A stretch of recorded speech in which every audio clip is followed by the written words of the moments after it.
Welcome everyone to ESPN on ABC College Football, presented by Kay Jewelers. This afternoon from Floyd Casey Stadium in Waco, Texas, the top 25 matchup as number 22 Texas and number 17 Baylor conclude their regular seasons. Mack Brown and the Texas Longhorns arrive in Waco at 7-4.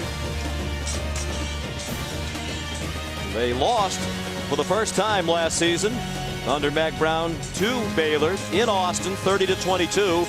Sean McDonough, Matt Millen, the Art Prowse team today. Matt trying to make it 2 wins in a row over Texas for the first time since 1991 and 92. As you take a good look right there, Robert Griffin III, huge game for Baylor. Not only do they have an opportunity to beat Texas for the second year in a row, which they haven't been able to do for a long time, but there's a Heisman Trophy campaign going on right here, and it's also Robert Griffin's opportunity to show the country that he is legit. Now, he had a Heisman moment just a few weeks ago against Oklahoma on this field. He needs to finish it up strong here with a big show. It'll be more difficult for him today than it has been against some other opponents. Texas brings the best defense in the Big 12 to Waco. Texas won the toss and deferred. They'll get that defense on the field first. Justin Tucker will kick off for the Longhorns to Levi Norwood and Antoine Goodley. Floyd Casey Stadium filled to capacity, about 50,000 on hand on a warm and overcast day with off and on light drizzle. And it's Goodley with an outstanding return. The kicker Tucker helped bring him down at the 41-yard line with help from A.J. White. 41-yard return for Goodley. And excellent field position with which to begin for the Baylor Bears, one of the best offensive teams in the country. Averaging 576 yards of offense per game. Only Houston has been more prolific. The Bears, the only team in the country averaging more than 300 yards passing and 200 yards rushing per game, led by Robert Griffin III. Fourth-year junior. Could be his final game in this stadium for Baylor. Terrence Ganaway is the running back. Griffin faked it to him and throws incomplete. Intended for Kendall Wright. And Quandre Diggs, the true freshman, had the coverage for the Longhorns. Now, Sean, a lot of people talk about Baylor. They talk about Robert Griffin III, but Ganaway is an outstanding rusher, and he has help in those receivers. Right there, Kendall Wright's a big play receiver. Jared Salubi came in at running back. Griffin faked to him. Goes deep. Wright's behind the defense. Touchdown, Baylor!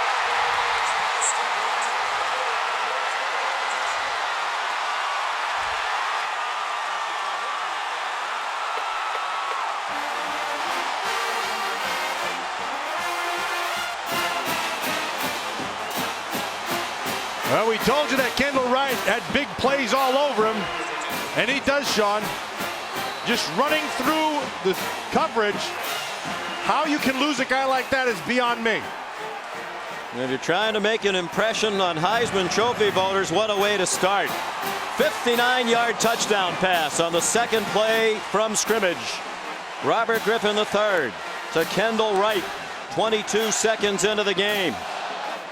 35th touchdown pass of the season for Griffin, now leading the Big 12 all by himself. You see these two? Looks like they're going to bracket the slot. And so what happens is Gideon is going to go inside, now he's going to come back outside. And right there, it's over. Because Kendall Wright just is a faster player than Blake Gideon. The key, of course, in the quarterback spot is where are your eyes when you move. And RG3 does it as good as anybody. His eyes were down the field, he saw it right away, and it was 6 quick. 29th career touchdown reception for Wright, the most prolific receiver in Baylor history.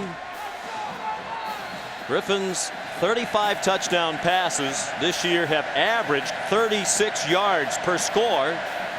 23 of them now of 25 yards or more. That's the longest touchdown pass given up by Texas this year. The previous long was only 19 yards. DJ Monroe took a short kickoff from Ben Parks and brought it out to the 29-yard line. Reggie Smith is the referee. There is a flag on the field.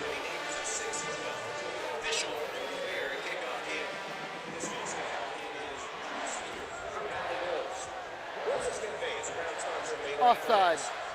Kicking team, number 12. 5-yard penalty from the end of the run. First down.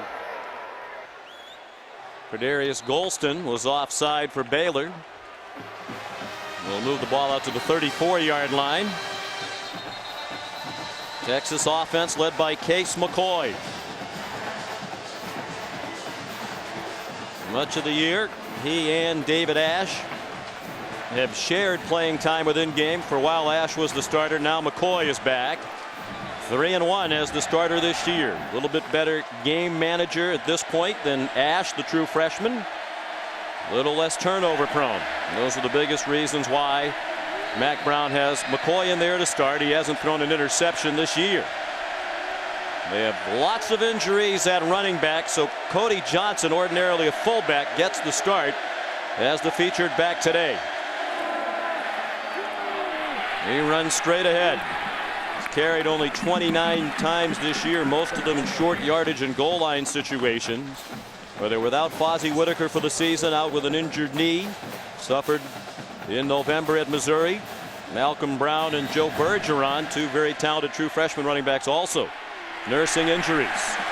Johnson again comes up about 3 yards short of a first down. Bergeron didn't even make the trip with a hamstring. Malcolm Brown is here in uniform, did warm up. He's troubled by a right knee and turf toe. Remains to be seen if he can give it a go. Here's Whitaker. Lost for the rest of his career at Texas after knee surgery. But Sean, they're in 3rd and under 5, and that's where they wanted to be for this offense. 3rd down and 3. Out of the gun, Case McCoy on target. First down, Mike Davis made a couple of defenders miss and got across midfield before Sam Hall, the starting strong safety, got him down. Gain of 12 and a first down for Texas. If you look at the balance sheet for this Texas offense, here's what you have. You have a solid offensive line. Good, not great. You don't have a lot of big play people. They're out. You have a quarterback who sees the field quick and gets rid of the ball fast. So the short passing game is a big part of what they do. Therefore, they have to be able to win on 1st and 2nd downs to be able to get in 3rd and short so they can manage it. 108 now career pass attempts without an interception by Case McCoy, the most to start a career by a Texas quarterback.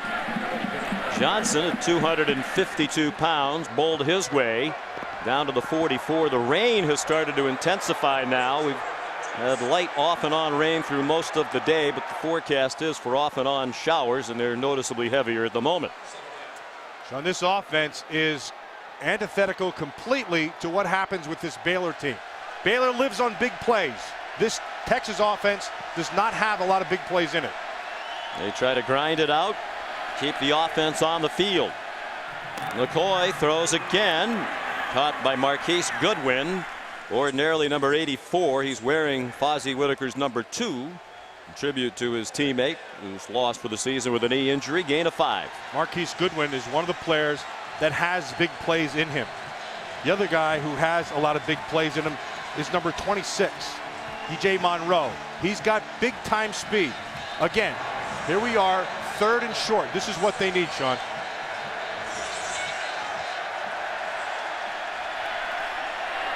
They give it to Johnson, and he is stacked up to the line of scrimmage. Flags down. Ball comes out very late. The play had long since been blown dead, and there is a penalty flag. This was stopped. 4th down. Mack Brown thinks it was against the Baylor Bears. Line judge on the far side of the field threw the flag. Defense, number 11.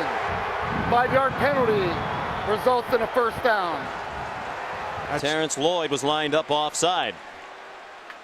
Lined up in the neutral zone. You're going to see him right up here. One of these things is different from the other. Little bit trying to get a head start there. Well, this is what Mack Brown wanted. Ball control, time consuming possession. They average more than 33.5 minutes per game of possession time. That's 7th best in the nation. 1st and 10. Baylor leads 7-0. Johnson again. Just wondered, Matt, how much of the load he'll be able to carry He's a guy who's basically averaged 2 or 3 carries per game this year for Texas. Well, I think if they keep him inside, 2 things will happen. First of all, it will give that young, and I emphasize young, offensive line confidence. Any good offensive lineman, they want to be able to run the football. Because what it does is just settles them in, and it gets them coming off the ball. It makes them more aggressive. That will help in the run game. There's a young line, including a true freshman left tackle, Josh Cochran. 2nd and 8 with DJ Monroe in the game. McCoy throws, caught. Goodwin again, 1st down. Bumped out of bounds by Mike Hicks, the starting free safety. 16-yard line, gain of 16, 1st down, Longhorns. Nice throw. He has to be able to beat right there. 6. Ahmad Dixon. Jim, Dixon had the right drop. He has to just have enough touch to be able to get it into Goodwin, and he does it perfectly. With a couple of catches for Goodwin. Junior from Garland, Texas. Outstanding track athlete, former NCAA long jump champion. Jeremy Hills now is in at running back. He's carried only 24 times this year. This is his 25th. And no gain, and a flag thrown into the pile.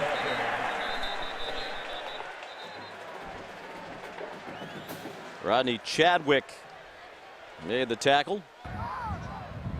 Holding. Offense, number 82. 10-yard penalty. Repeat 2nd down. Luke Pellman, formerly a tackle, now moved out to tight end to try to give them a little more size at that position to help out in the running game. And Pellman and that offense, and he just, like you said, he's an ex-tackle, Sean, and they like to use him to be able to move the line of scrimmage. Now, I got to tell you, this Baylor defensive line, it's not like they're giving up a lot of ground. Right now, they're just pounding inside and gaining bits and pieces. McCoy throws the receiver. Mike Davis never really turned toward the ball. Sam Hall had coverage. McCoy upset.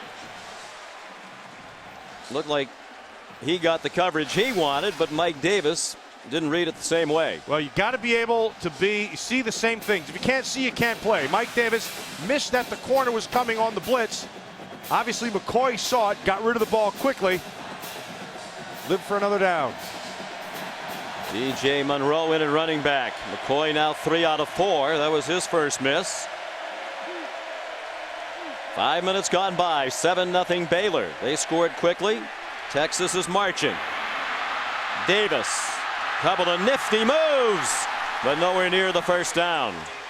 Got inside the 14-yard line, pulled down by Ahmad Dixon, sophomore from Waco, who originally committed to the University of Texas, then changed his mind.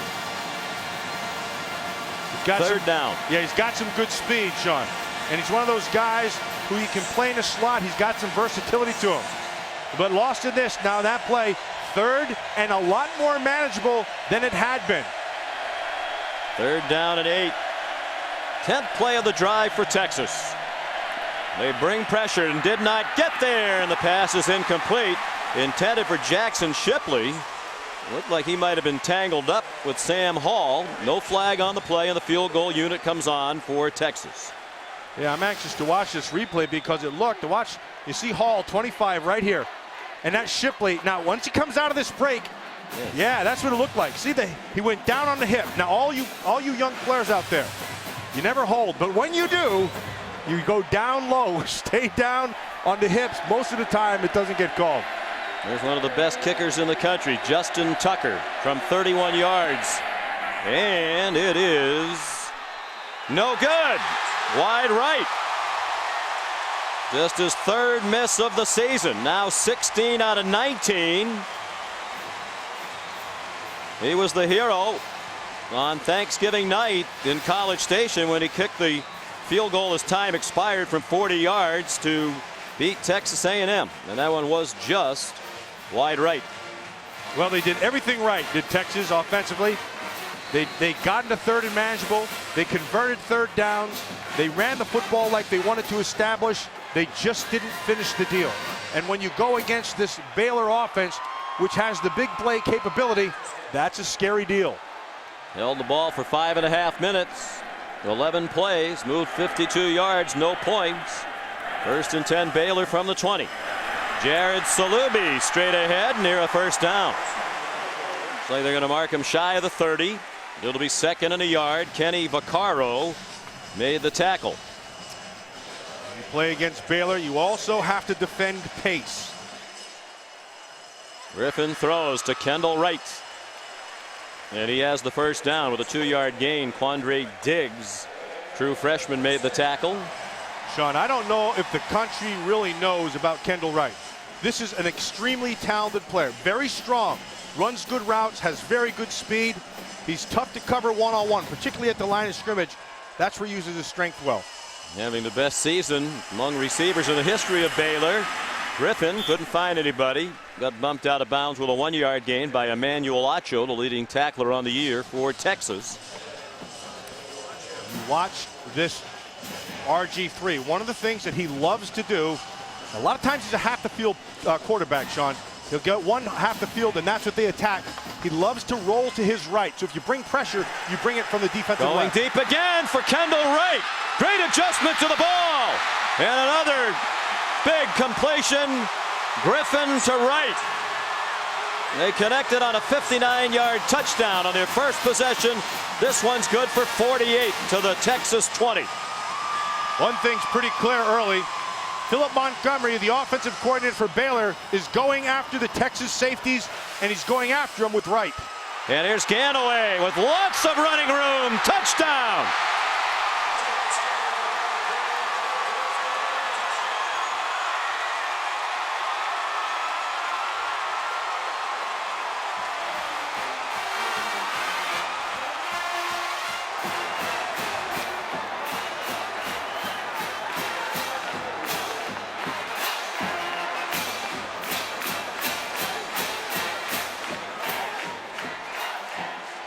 And we welcome those of you who just watched Southern Mississippi defeat Houston in the Conference USA Championship game here in Waco. 7 minutes in, the Baylor Bears lead Texas 14-0. Baylor got the ball first on the second play from scrimmage. Scored on a long touchdown pass, 59 yards. Robert Griffin III to Kendall Wright. Just 22 seconds into the ball game, it was 7-0. Texas had a long drive, 11 plays, held the ball more than 5.5 minutes, but Justin Tucker, ordinarily terrific, missed a 31-yard field goal. And Baylor just got the ball back. A long pass, Griffin to Wright of 49 yards, got them down to the 20. And Terrence Ganaway took it in from 20 yards out. 80 yards in 4 plays. And Ganaway the touchdown to make it 14-0 Baylor. Didn't take long, did it, Sean? We talked about this Baylor team having big play capability, and they showcase it right off the start. Then Parks kicks off for Baylor into a pretty good win. Comes down to the 22 to DJ White. And he got stopped immediately.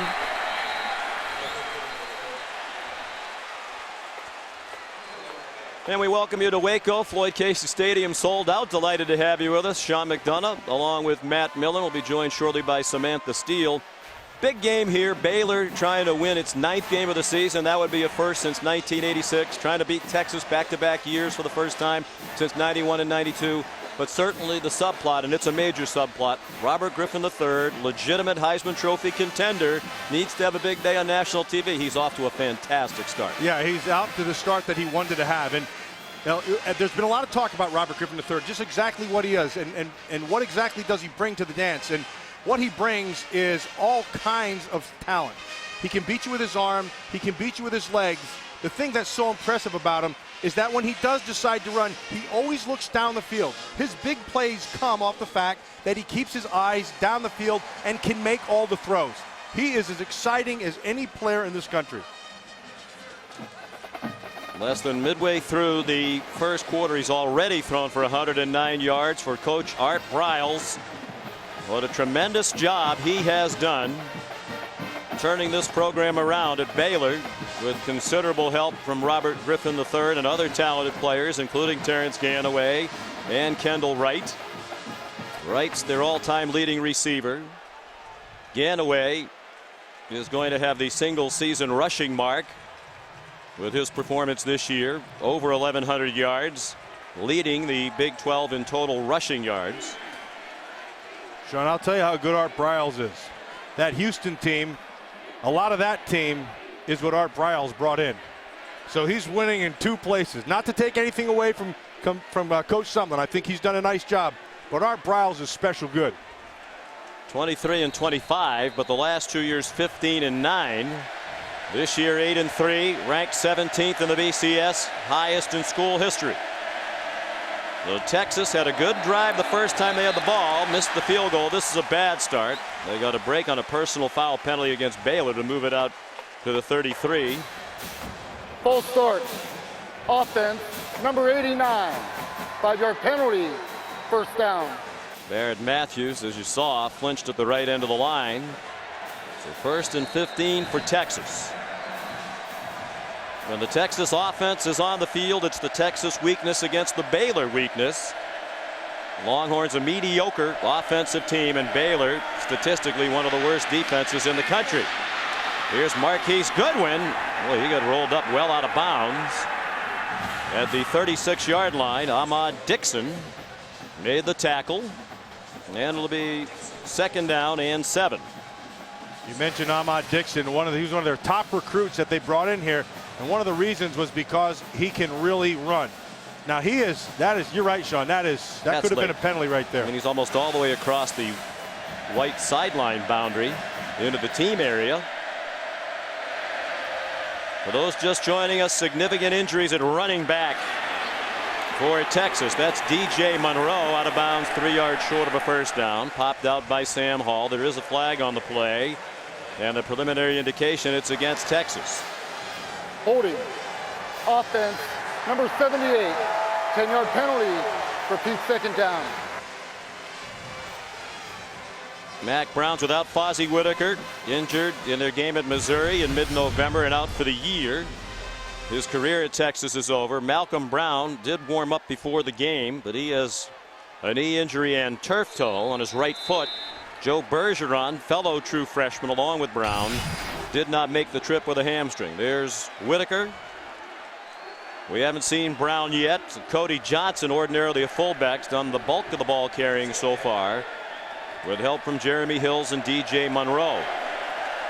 So what Brian Harsin has been trying to do is to use those receivers on quick throws.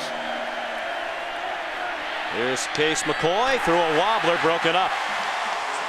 Batted down by Joe Williams, sophomore from St. Louis, intended for Marquise Goodwin. One of those things, when you look at this Texas offense, that they put themselves in a little bit of a box, Sean, because they don't really push the ball down the field.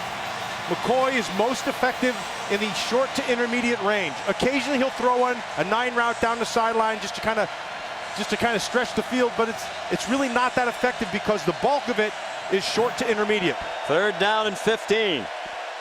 They're only 96th in the country in passing offense. They don't even try to throw it.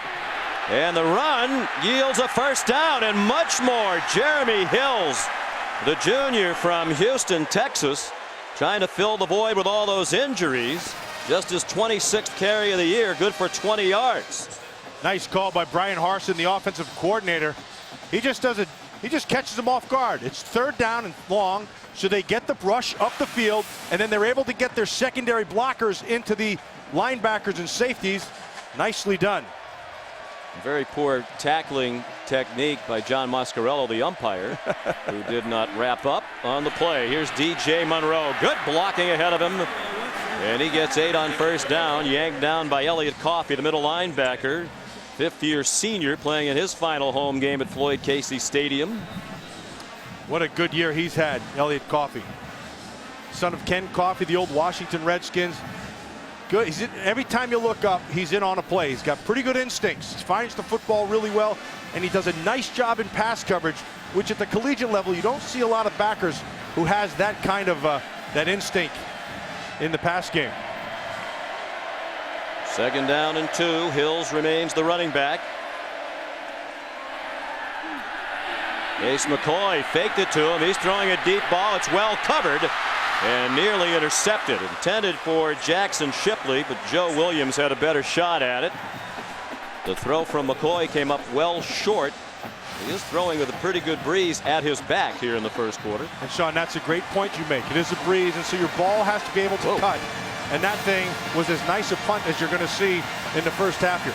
Shipley he's got the leverage to the top. Throw the ball over the top shoulder.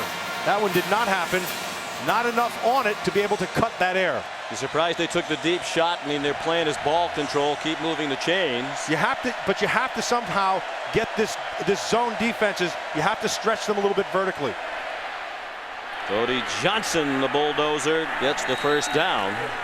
I'm liking Cody Johnson here early, and I'm liking the interior three. They're doing a nice job. Oh, Mason Walters, number 72, that right guard. Mason Walters is the one guy on that offensive line who's got a little bit of a mean streak. And when I watch this team, this is a nice, young, emphasize young offensive line.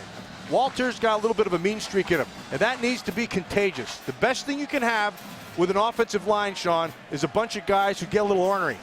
And I think this is a nice group. Walters needs to spice that group up a little bit. They're a team that relies much more heavily on the run than the pass. And here's a reverse. Marquise Goodwin in trouble and stopped for a loss. Loss of about 2 on the play, driven back by K.J. Morton. Well diagnosed by this defense of Baylor.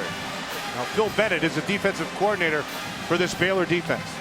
And what you're seeing right now out of Texas is kind of falling into a pattern. They're going to use the big man inside, and they're going to pound, pound, pound with Cody Johnson. But in order to get to any edge and stretch that thing, they're using their exterior people.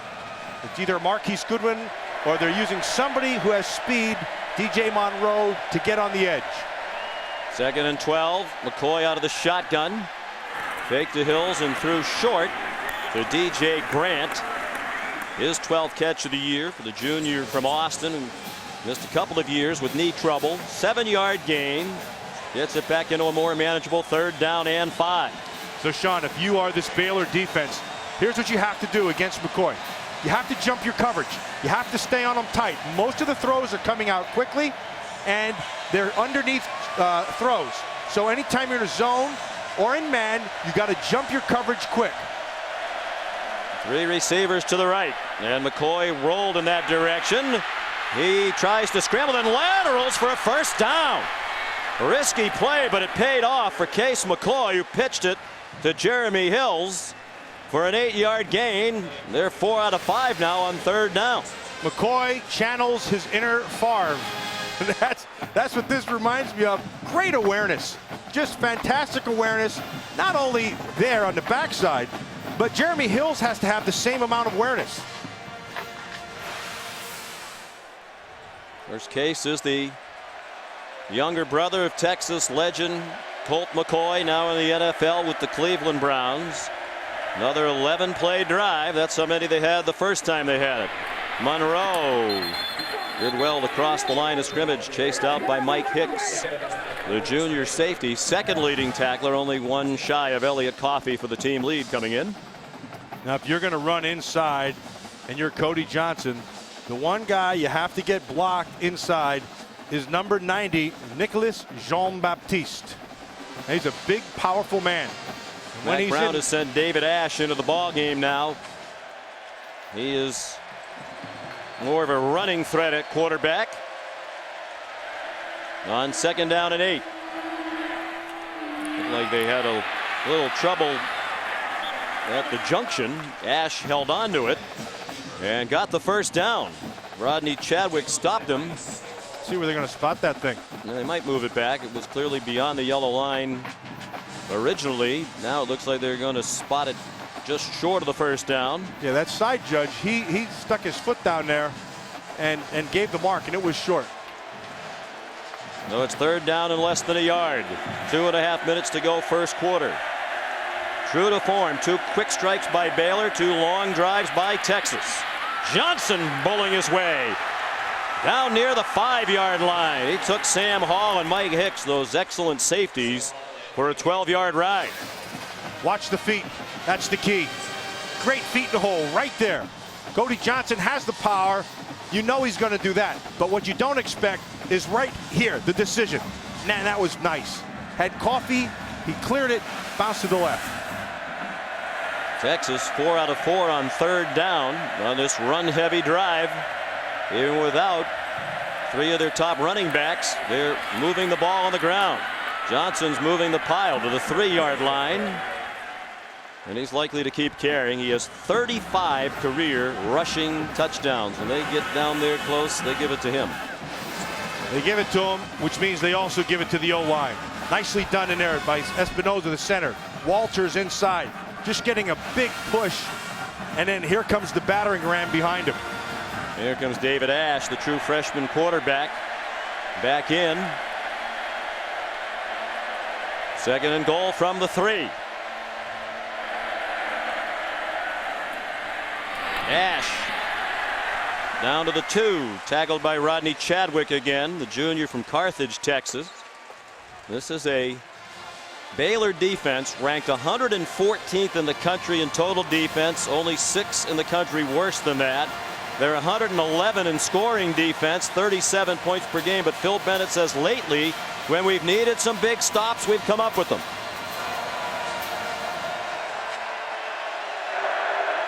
McCoy back in at quarterback. Jamison Berryhill, the fullback, in front of Cody Johnson. Power backfield for Texas. The fake, and it is caught but out of bounds. Blaine Irby. He thought he had it. But the officials say no. One-hander in the back of the end zone. You try to get to the back. There's the catch. Touchdown. Well, that will be reviewed. That will be reviewed, and they'll see the toe hits right there before anything else. And he has control all the way through. That is a big-time catch, Irby.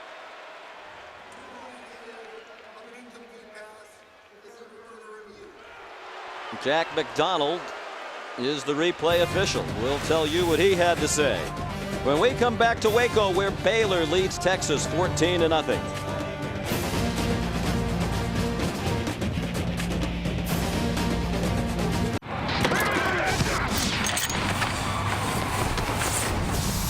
Welcome back to ESPN and ABC College Football, presented by Kay Jewelers.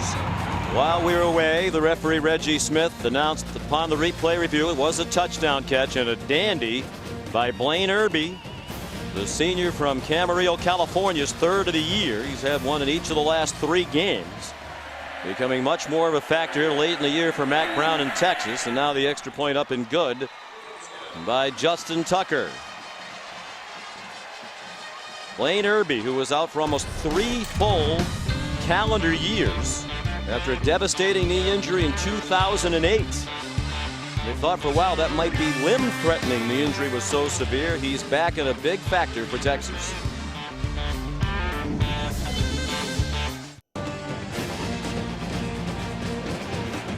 Well, a lot of coaches will tell you time of possession doesn't mean very much. Texas has had the ball for 13 minutes, 2 seconds, and 26 plays to 1:25 for Baylor, and only 7 plays run by the Bears.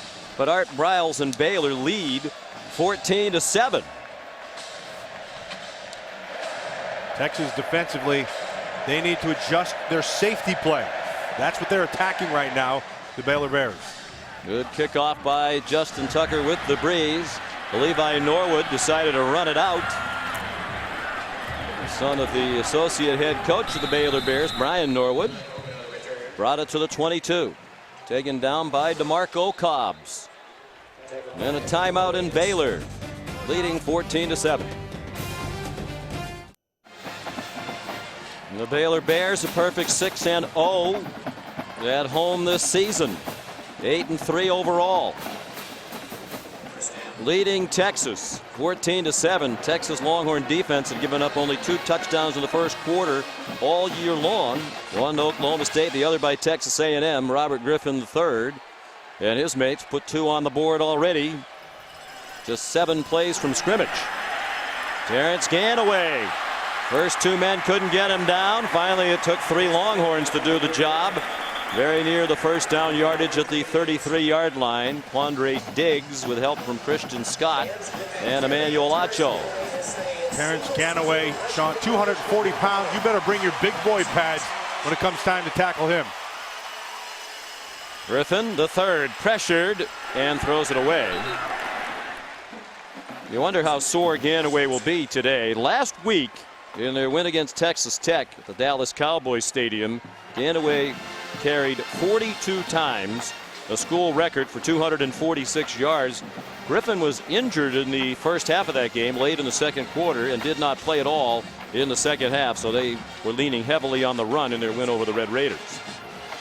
Terrence Ganaway normally wears glasses, and they're about good Joe Paterno style glasses. Pretty thick.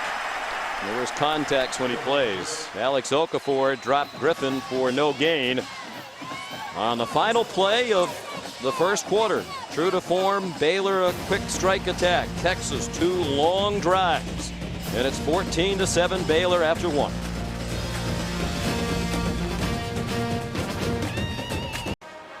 Baylor leads 14-7 to win today, and in a bowl game would give them 10 wins, matching the most they've ever had in a season. That's goal one, but very much on the minds of everybody here today. The Heisman Trophy candidacy of Robert Griffin III. Best player in the history of Baylor football in the opinion of many.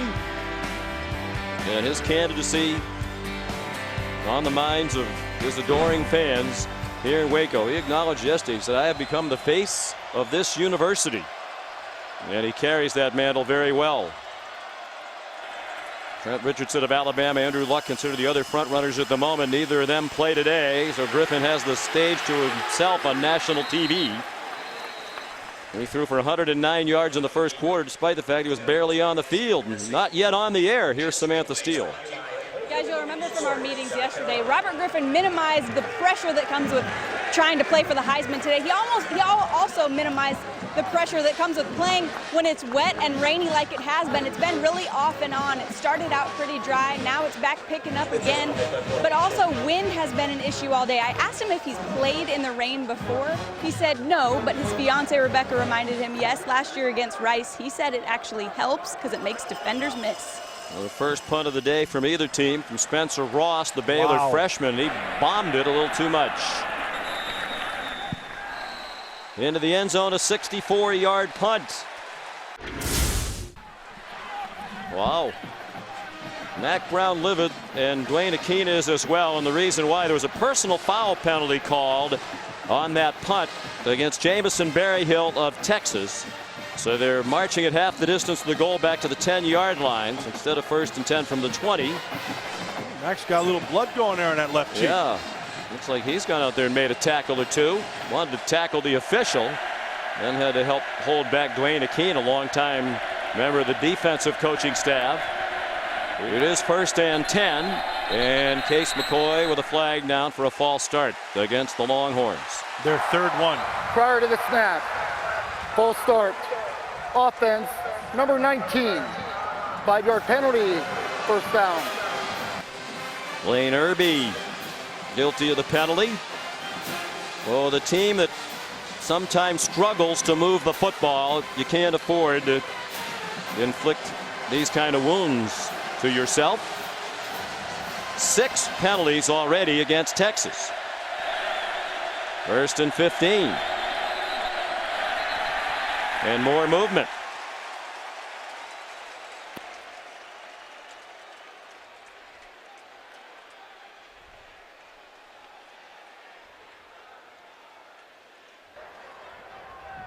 Offside. Defense, number 18.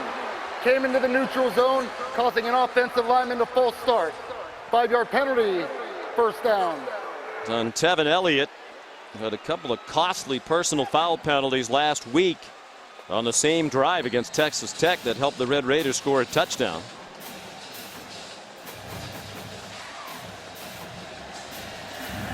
So it's back to 1st and 10 after all these flags. Baylor penalized 4 times now. Cody Johnson is the running back. Play action pass for McCoy and nowhere to throw it. And he's just going to throw it away. They sent everybody deep. Didn't have an option short or intermediate. That's a 2-receiver route, Sean. They went max protection.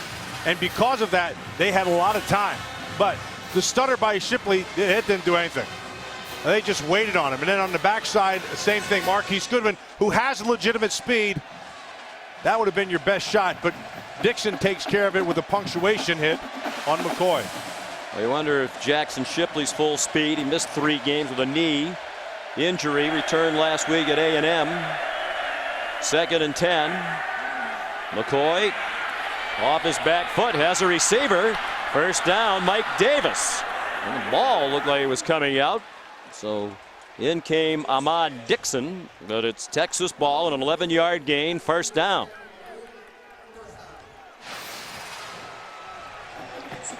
Mike Davis down below. He's just going to sit down in front of the coverage. It's a zone, and he's sitting down in front. And he can do that, Sean. And they did look at the fumble at the end, but they said he was down. But right now, this Texas offensive line is winning the battle against Baylor. Lots of time to throw, and when they have run, they've created some nice push inside. They go back to the run with Jeremy Hills, and he slides out to the 27-yard line for a gain of 6. K'Ron Johnson made the tackle for Baylor. 13.5 to go first half, 14-7. Baylor leading Texas.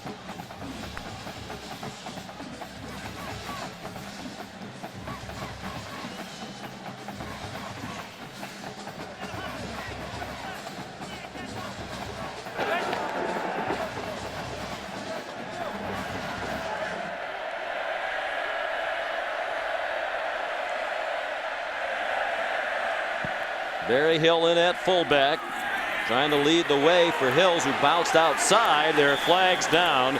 The crowd roared as well. They thought it was a pretty obvious holding penalty against Texas, likely on the right tackle, Trey Hopkins.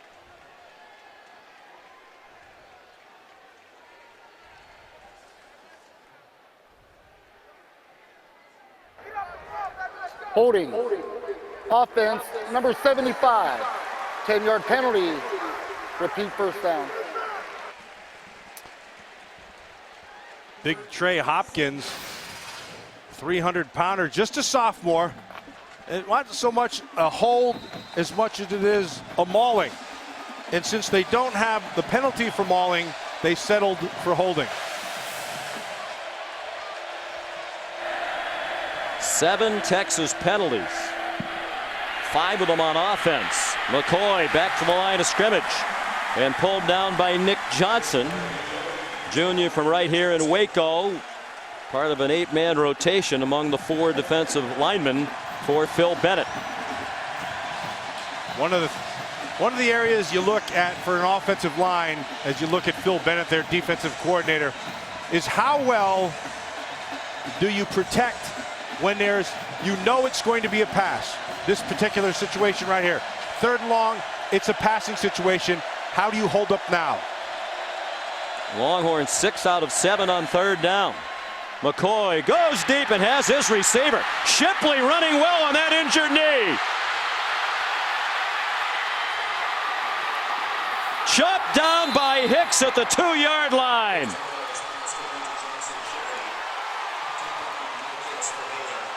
Sean, we said the gauge for the offensive line in passing situations. How do you perform? Here's your answer. It's a thing of beauty. And then Shipley, really well done, gets to the top of this route, back inside, finds the hole, and then I want you to watch the effort defensively. Never quits on it. Here he comes, all the way to the top. Hicks does a great job of not quitting and sets up this 1st and goal. 78 yards. 1st and goal from the 3. Johnson inside the 2. Elliott Coffey made the tackle. That was the longest pass play of the season for Texas. And Longhorn fans familiar with that combination, McCoy to Shipley. Their 2 older brothers starred at the University of Texas, and now the brothers trying to follow in their footsteps. Another Texas legend on the sideline, Roger Clemens, here today in Waco. I think Roger would have liked to have been a linebacker on this Longhorn team.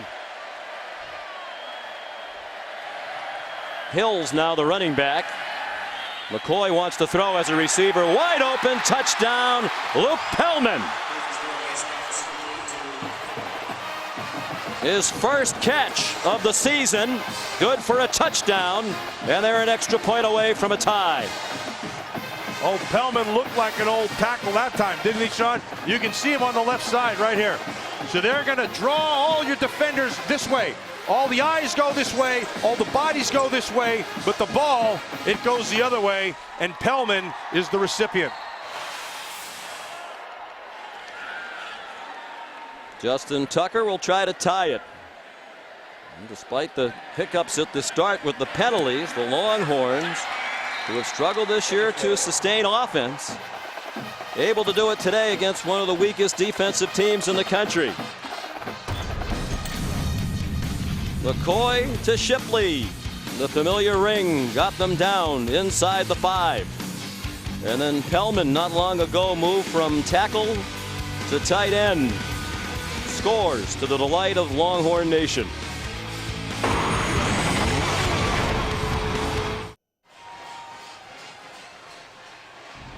Back in rainy Waco. Time to take a look at our Pacific Life game summary. Texas and Baylor tied at 14. Texas with 239 yards already. 3 long scoring drives. 2 resulted in a touchdown. 1 in a short missed field goal. The key's been their third down conversions to keep those drives alive. 7 out of 8. They've dominated the time of possession. That third down conversion, Sean, you are dead on. That is a huge deal for Texas, and they need to continue it this game. Justin Tucker kicks off. Senior from Austin. Down to Antoine Goodley. And he's pulled down at the 24-yard line by Steve Edmond. Here's today's Aflac. Trivia question. One is the highest of Baylor players ever finished in Heisman Trophy voting. Of course, topical with all the focus on Robert Griffin III. Likely to be at least on his way to New York for the Heisman Trophy Awards ceremony. Hoping to enhance his candidacy today. Most believe he's in a battle with Andrew Luck of Stanford and Trent Richardson of Alabama, neither of whom play this weekend.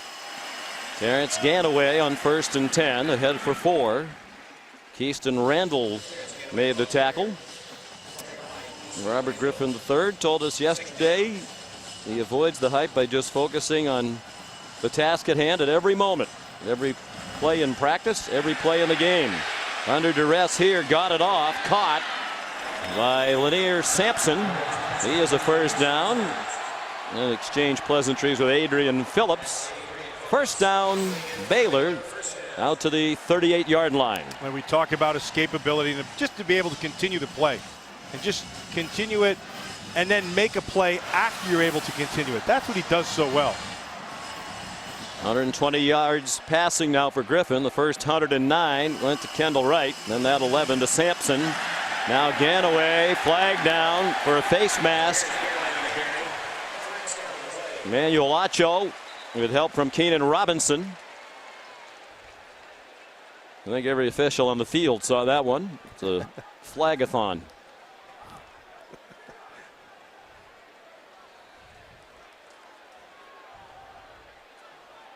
You might say it was flagrant. I'm glad you said it. Personal foul. Face mask. Defense number 2. 15-yard penalty. Automatic first down. Well, they called it on Robinson, but it was clearly Acho, and you saw Acho pointing at himself, and that was my bad. One of the leaders of this Texas defense that has been outstanding this year, leading the Big 12 in total defense, 75 yards per game, better than any other defense in the conference. Griffin got smushed as he threw, and it's incomplete. I'm surprised on that smushing that they didn't throw a flag, because he went up in his face, and that was Calvin Howell in the little smushage. Watch how he jumps up, grabs him around the neck, and gets up high around the head. I'm surprised they didn't call it, Sean. Adrian Phillips broke it up in the back end. Quick tempo for Griffin. He says that's how we're going to beat this excellent defense, but they were ready to go. And Calvin Howell made the play. Was a gain for Griffin just across the line of scrimmage to the 41-yard line. It'll be 3rd down and 9. Well covered down the field. And here's the other thing that impresses me about Griffin, his toughness. And he gets that throw off. Incomplete. Crowd wanted a flag. Art Briles wanted one too. He's out on the field hollering at the official in the secondary. But there is no flag as the rain comes down heavier now. Carrington Bindum actually falls and then he trips. They just that's a good non-call by the officials.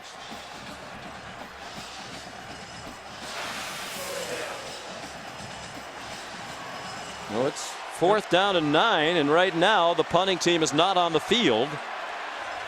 Looks like Baylor's going to go for it. And he might punt. He's further back than he ordinarily would be, so RG3 punts. And he's done that 3 times this year now. Baylor has punted fewer than any team in the country. 30 punts this year, 2 less than Army. 28-yard punt there for Griffin III. The Waco Suspension Bridge that crosses the Brazos River here in Waco. Prior to its construction, the only way to cross that river was by a ferry. When it was built, it was the longest single-span suspension bridge in the world, 475 feet. So Texas got behind 14-0 early on a couple of quick strikes by Baylor. Longhorns missed the field goal between those 2 scores, but they've weathered that storm. And now they possess it. And who possesses the ball? Is it Mike Davis? Yes. It's tie. When it's a held ball, it goes to the offense. Davis and KJ Morton simultaneous possession there. And it looks like they're going to give it to Texas. Well, this is really well done by Davis because he just keeps fighting for it. And it's anybody's ball at that point. And like you said, Sean, it goes to the offensive player. 4 catches today for Davis, a team high 44 for the year. He's been bothered by a strained hip flexor the last few weeks. Had only 1 catch in their win at Texas A&M on Thanksgiving. Jeremy Hill's the running back. Perhaps a yard and that's it. Driven back by Terrence Lloyd, one defensive end. The other starting defensive end, Tevin Elliott, has been injured. Sam? For at least the rest of the first half, he's got a knee injury. It's that right knee on the outside. He's icing it right now. His defensive coordinator, Phil Bennett, came up to him and said, "Hey, man, are you hurt?" He said, "Yes, I did confirm it with the athletic training staff. He will not be in for at least the rest of the first half." Gary Mason Jr. in there in his place. And Mason Jr. started a lot of the year. Hadn't been making many plays. Phil Bennett told him, if you don't make plays, you're not going to play. He's playing out of necessity now. McCoy throws, caught. Goodwin off to the races. You ain't catching him. With his world-class speed, you can't forget about it. Texas leads for the first time today. Where did this come from the Longhorns? Ordinarily a grinded out offense. They had a 78-yard pass to set up the last touchdown. This is 80 to go the distance. This is a great throw. Not a good throw, a great throw by McCoy. He had to get over the linebackers in front of the safeties. And then, like you said, Sean, once Goodwin has any kind of space, it's over. There's nobody on this field who can catch him, except maybe the quarterback on the other side.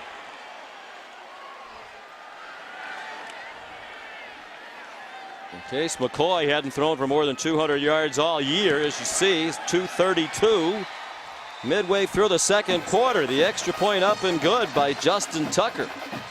And what a turn of events here in Waco, from 14-0 down to 7-up for McCoy and the Longhorns.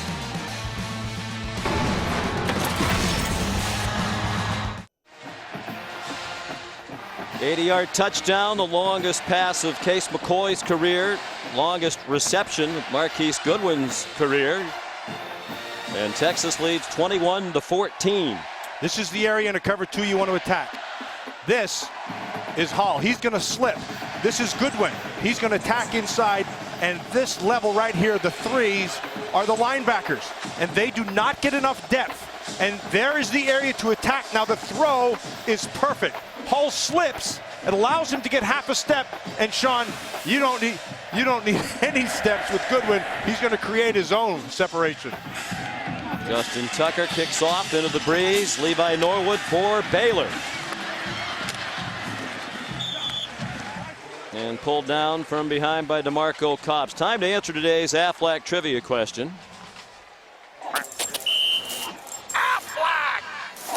The highest a Baylor player has ever finished in Heisman Trophy voting. I had absolutely no idea. I'm with you. The only guys I can think of it is later is, and maybe Walter Abercrombie at the time. Probably not, but maybe. It is that man, Don Troll. Southwest Conference MVP back in 1963. Finished 4th in the balloting. Roger Staubach of Navy won it that year. Here's some trickery. The toss to Kendall Wright. Gets away from Gideon, who's had a bad tackling day. And it's a big gainer for Baylor to the 41-yard line. 29 yards on the run by Kendall Wright. And you wonder if there's something wrong with Gideon. He just doesn't want to wrap anybody up, it seems. Well, what was wrong was he gave Wright a two-way go. And as a safety, what you have to do is take something away and then defend the other thing. So you've got to get position. It's about angles. He didn't have them. Ganaway for a couple. On Ganaway's 20-yard touchdown run, Gideon didn't try to wrap him up at around the 2-yard line. And then the way he went after right there, you wonder if he has some sort of shoulder injury. Sean, I'm going to tell you one of the hardest things in all of football to do as a safety is when you have to drop down on a moving guy and he has a two-way go on you. Here it comes again. Ganaway. That time Gideon did try to wrap him and got some help on the tackle from Keenan Robinson. So here comes the big play. Baylor attack trying to tie the game. Here comes Ganaway out the side. Now you can see Gideon. He's got to see, in that time he squared him up because he had two defenders squeezing him. He became the lane player. Texas had too many men on the field. I believe they tried to call the timeout, but there's a flag probably for illegal substitution. Illegal substitution, defense, number 99. 5-yard penalty, first down. Now, if you're home and you're wondering why it's illegal substitution, Art Briles, they did not substitute. And if the offense doesn't substitute, then it's completely incumbent upon the defense to get on and off before the snap. If, in fact, the offense does substitute, then the defense is allowed by the referees to be able to make the substitution. Generally, they give you about 3 seconds to decide if you want to substitute and begin that process. Then it's play on. Ganaway, who has set the single-season Baylor rushing record today, set by Jay Finley last year. Ganaway has broken that now. He's over 1,200 yards and counting. Single season rushing record, 1261 for Ganaway. 2nd and 3. Griffin looking for blocks, and he's pulled down by Keenan Robinson. Another of the Longhorns wearing Fozzie Whitaker's number 2 today as a tribute to their injured teammate. What a burst. Keenan Robinson came from inside out like he was shot out of a cannon. Keep in mind, he's tracking down a world-class sprinter. Keenan Robinson shows some very good Fozzie Whitaker type speed there. And he's playing hurt as well with a thumb injury. The bone actually came through the skin in the game at Missouri. And Robinson's been playing with a soft cast ever since. 3rd down and 6. Big play here for Baylor. Looking for the tying touchdown. Griffin takes off, doesn't get the first down. Blake Gideon did make the tackle in his 51st career start. Gideon, now a senior out of Leander, Texas, has started every game of his Longhorn career. This is what you normally don't see, not to disparage track athletes, but this is a football player who happens to run. Normally you get those track guys, they don't necessarily show the greatest toughness. This guy does. They're going to go for it on 4th and 2. Keep it in his hands, or give him the option. Turning down the chip shot field goal to try to tie the game right here with under 5 to go. They'll look to the sideline. It looks like it's going to be a timeout. When you defend RG3, anytime he declares himself as a runner, you have to beat him to a pulp. Pulp, I said. Yeah, yes, I heard that. Oh, pulpish.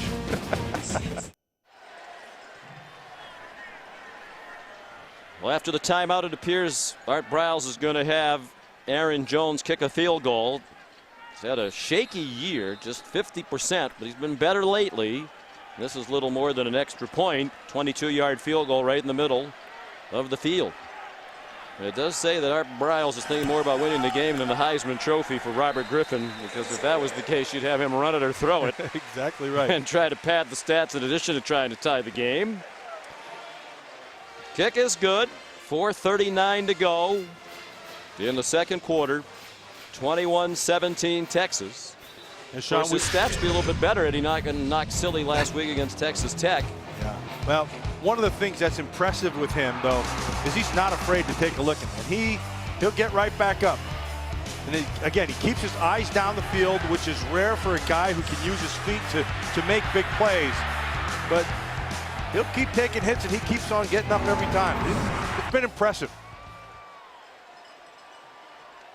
He was wobbly at the end of that first half. The first hit you saw in that package was the hit against Texas Tech that knocked him out of the game. He actually went back in the game, scored on a short touchdown run, but then did not appear thereafter. He said he could have gone back in the second half, but the coaches didn't want to chance it. And Baylor was leading through most of it. He said once it got to about a 10-point game, though, he was thinking about trying to fight people to get back into the game. Here's DJ Monroe. Out near the 40-yard line. Nice return by DJ Monroe. Jeremy Hill's the running back behind Case McCoy, who's already thrown for a career-high 232 yards in less than a half. Goodwin, a 5-yard gain. Actually, they're going to mark it at the 44. Good for 4. The previous high in a game passing for Case McCoy was 168 in their win at UCLA. He's at 232 already. Mac Brown told us, Matt, he's starting to mature, come along, and starting to look a little more like his brother. You know, which is good news for Texas Longhorn fans. And the thing to remember is this is just a young guy, and he's physically not completely matured. He'll continue to get better and get stronger as the years go by. Empty backfield as he goes out of the gun. And he's under pressure and sacked. Back inside the 40-yard line. Nicholas Jean-Baptiste and Tracy Robertson. Big happy Nick Jean-Baptiste in there. Says he plays big happy, he plays best when he's mad. You know, 3 weeks ago, we came in here right before the Oklahoma game, and Jean-Baptiste did not play well. As you can see what Art Briles has to say there. But they benched him. And made him mad. And it really did. And he came against Oklahoma and had a game for the ages. Oh, he wasn't ready for the snap. And McCoy did not squeeze it. The ball squirted out. Baylor ball.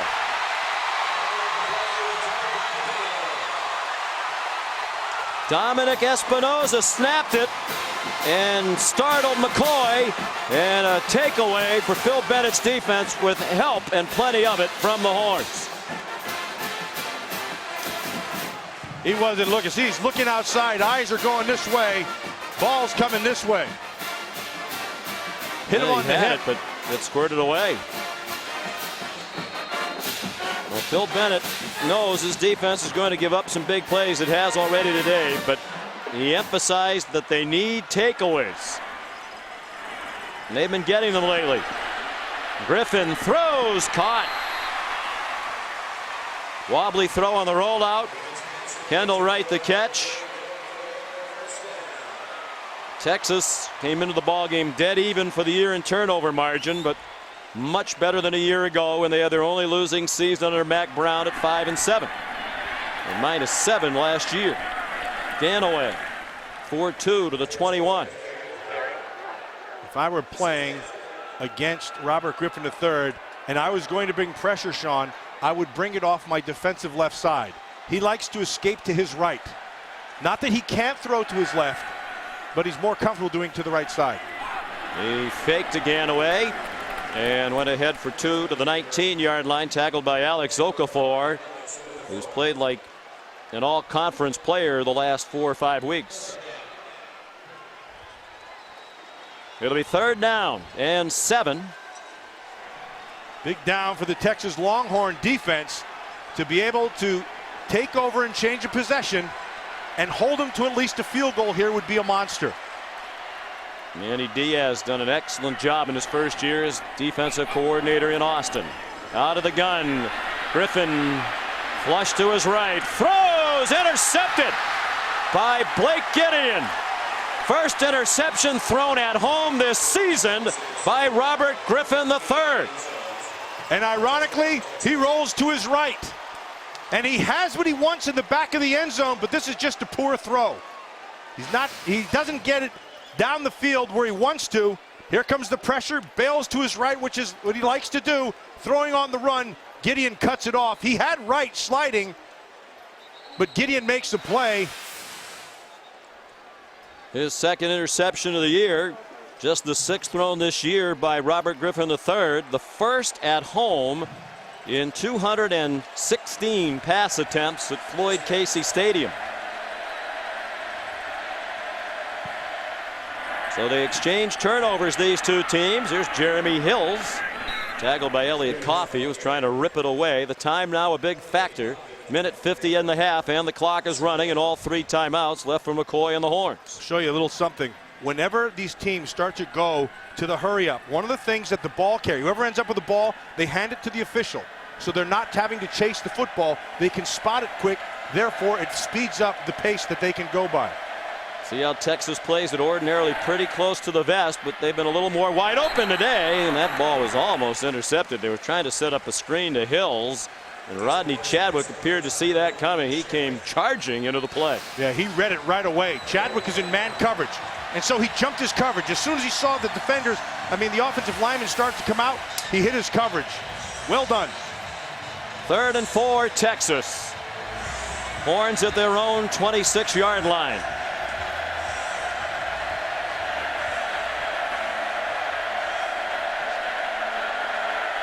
McCoy out of the pistol. Throws, intercepted.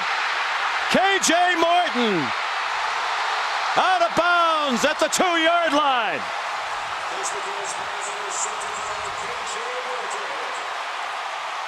Morton read it like a book, Sean. He waited on it. They were just going to go to the sticks, and he knew exactly what he was getting. Really well done up top. Watch, eyes are back inside. Right there, he knows exactly what it is, and it's a break in the ball as it's being thrown. Extremely well played. Mike Davis is going to break out. As soon as he makes his break, Morton knows what it is. He's going to the sticks. You defend the sticks. 3rd interception of the year for the sophomore from Warner Robins, Georgia, K.J. Morton. Phil Bennett said, we give up some big plays, we need to get takeaways. They have. 2 in the last 2 possessions for Texas. First interception thrown by Case McCoy in his career. Now for the lead. It is Ganaway, stopped short of the goal line. Ashton Dorsey made the tackle. Just inside the 2.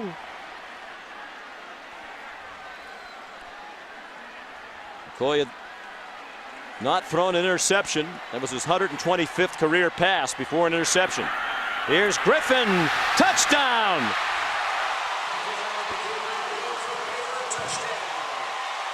Gideon saying, I have the ball, but the officials had already signaled that Griffin had broken the plane for the go-ahead score for the Baylor Bears. Sean, they went unbalanced, and Texas never really adjusted. You could see right there, Acho is calling for people to come over.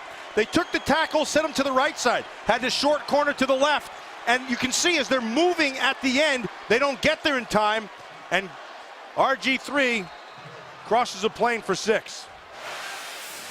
His 8th rushing touchdown of the season. Extra point good by Aaron Jones. 10 unanswered points for Baylor. Less than a minute to go in the half. The Bears by 3.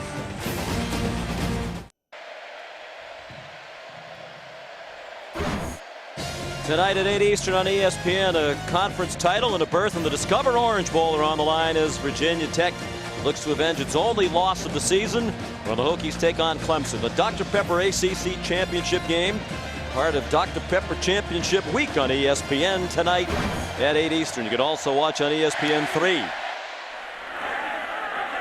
Aaron Jones kicks off, squib kick. Watched for a moment by DJ Monroe. And he came up just shy of the 20-yard line. Let's go back and take a look at the go-ahead score for Baylor. Cyril Richardson right there. That's the tackle. He comes over. Now, Emmanuel Acho, he recognizes that it's unbalanced, and he tries to get everybody, look over here. You got a cluster going on over here. Now you need them to shift. He feels it, can't quite get it done. The numbers favor the offense. RG3 wins. Personal foul, unnecessary roughness. Receiving team, number 42. Half the distance to the goal, first down. Second of those in the kicking game against Mac Brown, who has a sarcastic smile for the officiating crew. Tevin Jackson called for this one. Earlier it was Jamison Berryhill. They got Mac riled up. Looked like he cut his face when he argued the first one. But we wondered how they'd play it the last time. Would they be conservative, play it close to the vest with the lead? They were not. They threw a pass that was picked off. You'd have to think now. Backed up inside the 10. They'll be very careful. Mac wants a timeout. His team has committed 10 penalties against the number 17 team in the country in a half, and still down by just 3. And Matt said during the week, Matt, we cannot win a shootout against Baylor. I mean, he wanted the score to be under 30 points if it was at all possible. Baylor's been held only 30 points or less twice all year in 11 games, but in the first half we do have a shootout. Do you think Texas could win a game if it continues to go like this? Well, I mean, the history would say no, because they haven't been able to do that consistently. But today, if today's any kind of indicator for the young quarterback McCoy, it's a good sign, because he's made some really nice throws, particularly in that mid-level on top of the linebackers in front of the safeties. That's where they've been attacking, and he's done it well. And then I think the other thing is defensively, they've kind of cinched themselves back into this thing. All those penalties, however, have made Coach Mac Brown bleeding mad. Cody Johnson, the running back. Texas playing today without its top 3 running backs for the season. As Whitaker's been out for almost a month. Malcolm Brown tried to give it a go today, has not so far. He did warm up, is in uniform. Joe Bergeron did not make the trip, so it's been Johnson, ordinarily a fullback, getting the bulk of the carries.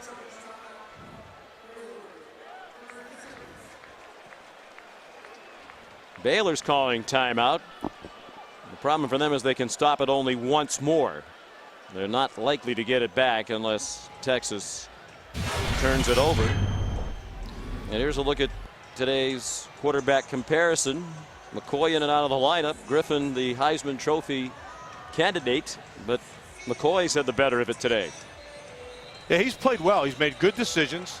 Now, he does not bring to the table what Robert Griffin III does. I mean, let's make that perfectly clear. However, having said that, each game is its own separate fingerprint, and you have your opportunity to be able to define what it is that you are. Today, he's defined himself early as playing extremely well.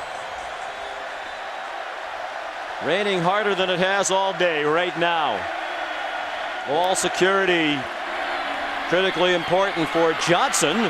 He rumbles for a first down. A.J. Morton chopped him down. 11-yard run. I think Cody Johnson has showed himself very well here, and he's the type of runner, as we watch this clock tick down, if they can maintain this as this game goes on, he will get better, because he's a big, powerful man, and that offensive line has done a nice job of coming off the ball. Generally, when you see that happen early in games, at the end of games, they start wearing out the defense. What they lose, obviously, is he's not really a home run threat. No, he's not. And that's why they've been using Marquise Goodwin at times and DJ Monroe at times to try to get that speed for big plays. Very entertaining first half between these two longtime rivals, separated by only 90 miles. Robert Griffin III, 161 yards passing. Most of that very early. Threw a touchdown, threw an interception, his first at home this year. And Ben Parks will kick off for Baylor. Breeze at his back. Quandre Diggs and DJ Monroe back deep. The kick gets help from the wind, and it's muffed. Goes through the back of the end zone after he went through the hands of DJ Monroe. Here's a look at our Pacific Life game summary. Robert Griffin III came out firing. They scored 2 very quick touchdowns on their first 2 possessions, including a 59-yard pass to Kendall Wright. Griffin has run one in today, but he's rushed for just 9 yards. And Case McCoy, a career day. His career high was 168 yards for a game against UCLA. He had 232 in the half and 3 touchdowns. He had 2 long passes of 78 yards and 80 yards. The 80-yarder to Marquise Goodwin went for a touchdown. Case McCoy, the toss to DJ Monroe. One man to beat. And he couldn't get away from Ahmad Dixon. But it's a huge gain, and all of a sudden the Horns have become a big play offense today. That's good for 51 yards. Well, you heard head coach Mack Brown say we lost the momentum at the half when he was talking to Samantha Steele at the half. This is the way you get it back. It's not with the big power inside of Cody Johnson. It's DJ Monroe's speed to the edge.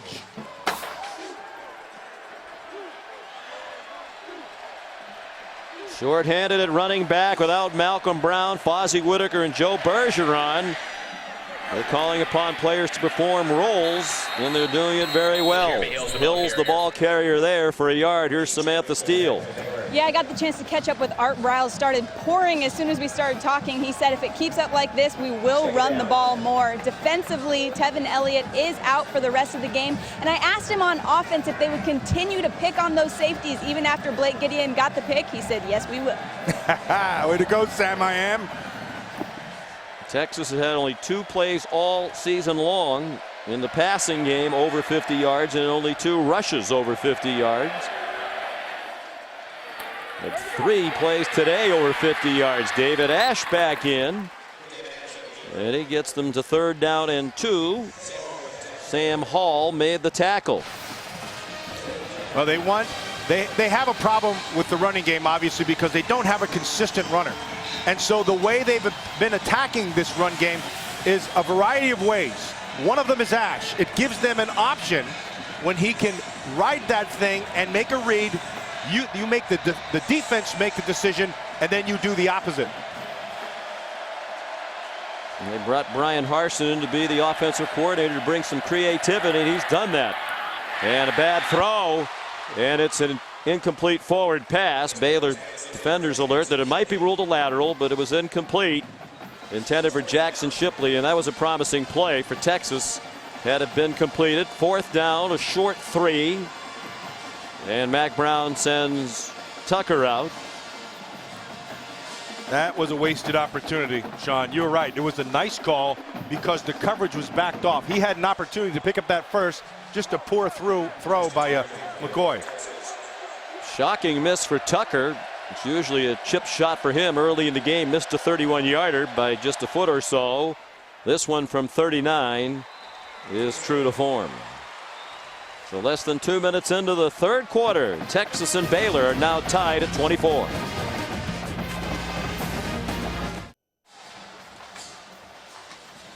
Sean McDonough, Matt Millen, Samantha Steele back in Waco, Texas. Some young fans enjoying use of the practice field adjacent to Floyd Casey Stadium.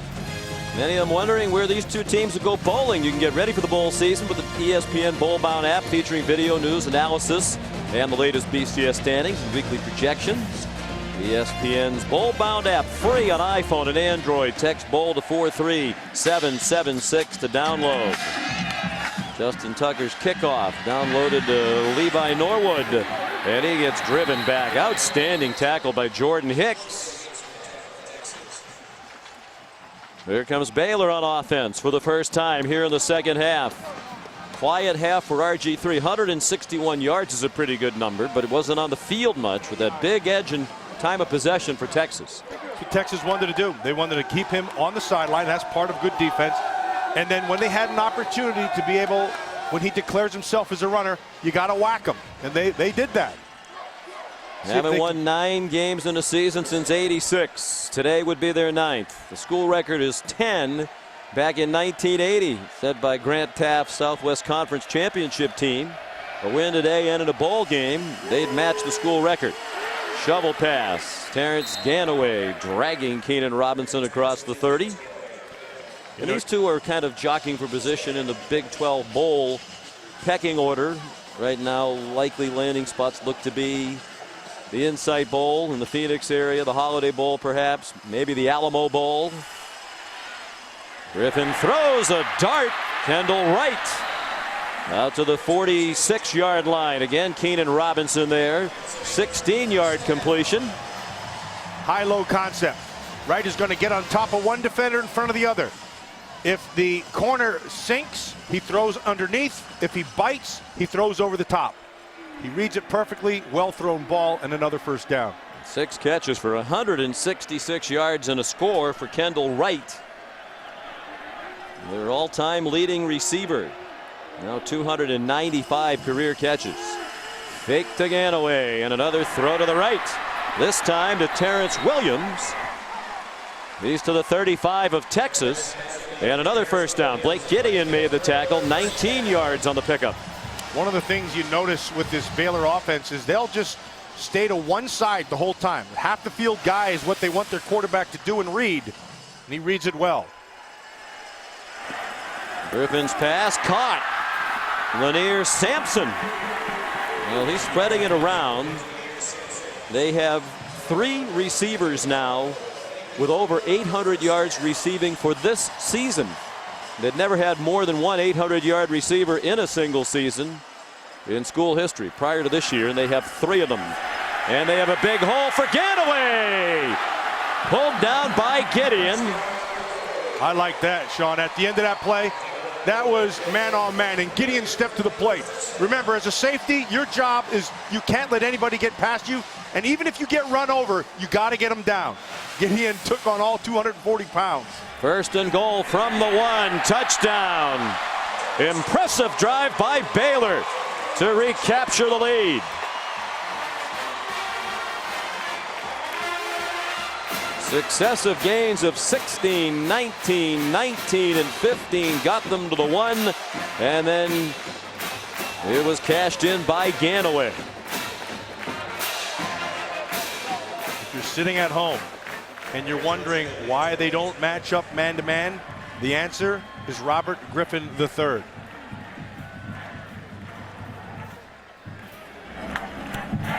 Extra point good by Aaron Jones. Back and forth they go in Waco, Texas. Now 31-24 for the Baylor Bears.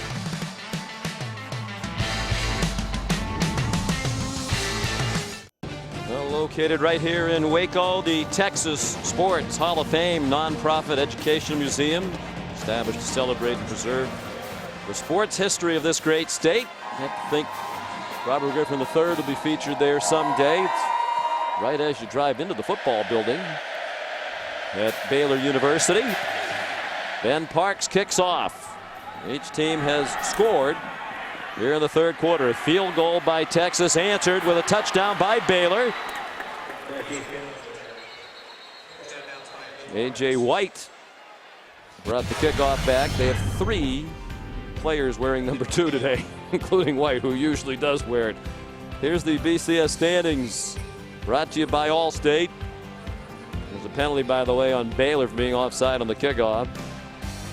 LSU, number 1 in the BCS standings. Most believe that even if they lose that game that they trailed Georgia right now in the SEC championship, they'll still play Alabama for the national championship. But it'll be interesting if it happens to see what happens. And then to see what happens with Oklahoma State and Oklahoma if Oklahoma State has a dominating win, which is going to be tough. That's going to be a very good game. Tonight on ABC, Bedlam in Stillwater. Case McCoy after the play action fake. Dumped it off for Ryan Robertson. Out of bounds at the 49, 5-yard gain. He took down Phil Bennett, the birthday boy defensive coordinator for Art Briles. Art Briles and Phil Bennett are both celebrating their birthday today, and they were born on the exact same day, December 3rd, 1955. So happy birthday to Briles and Bennett. Bennett from East Texas, Briles from West Texas, and they met here in Central Texas at Baylor. DJ Monroe carries into Bear territory. So at the 47-yard line, it'll be 3rd and 1. I mean, what are the odds of that? Well, that you'd be born on the exact same day. And it's also Elliot Coffey's birthday. He's considerably younger than his 2 coaches. Of course, Phil Bennett claims that he's 30 minutes older. Now, how he knows that, I have no idea. But he's claiming it because he's going to be the older brother. Coach Briles and Bennett, unfortunately, also share in common they both had to overcome unspeakable tragedy in their lives. We'll tell you about that in a moment. On 3rd down and 1, Cody Johnson powers down for a first down to the 42. And Art Briles is playing at the University of Houston, 20 years old. His parents were killed in an automobile accident as they drove to Dallas to watch him play in a game against SMU. His dad was a high school coach, a great influence on Art Briles. And Phil Bennett, many know the story, lost his wife many years ago when she went out for a jog and was struck and killed by lightning. And 2 of the all-time good guys that you want to meet. When they talk to their players about dealing with what life can bring you, they speak from the heart, and unfortunately with some tragic circumstances in their past. Marquise Goodwin, short gain, read well by Phil Bennett's defense. 41-yard line, a gain of 1. What they've been able to do, and we talked about it early in the game, offensively, Texas has been able to get into 3rd and manageable. That's less than 5 yards. They've been able to do a good job. And then, Sean, like you pointed out at the half, they've been able to convert on 3rd downs. 8 out of 11 at the half. They need to get to that and use that same kind of type of number here in the second half. On 2nd down and out of the pistol. Whistle stopped the play. Another false start against Texas. False start. Offense. Number 68. 5-yard penalty. 2nd down. It's amazing, Matt. They're shaping up to have what really looks like their best offensive day of the year, given all these penalties. 95 yards in penalties today. You know, it's kind of, there's 2 things that are juxtaposed here in this game. One, they were spotted down 14 and they came back. That shows that the coaching staff has been able to keep that group together. And then the part that doesn't make sense is all the penalties. That usually means poor, not very good coaching. Good tackle by Rodney Chadwick as he rode Jeremy Hills to the ground after a 1-yard gain at the 45. They need to get inside the 33-yard line for a first down. On 3rd and 12. Big down right here for Baylor. Big down for Texas. Got to maintain some of that momentum that they came out of the 3rd quarter with on this down.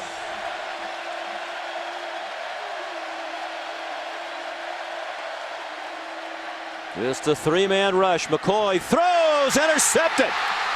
Sam Hall picks up blockers. One blocker knocked down 2, including McCoy. And he's all the way down to the 10-yard line.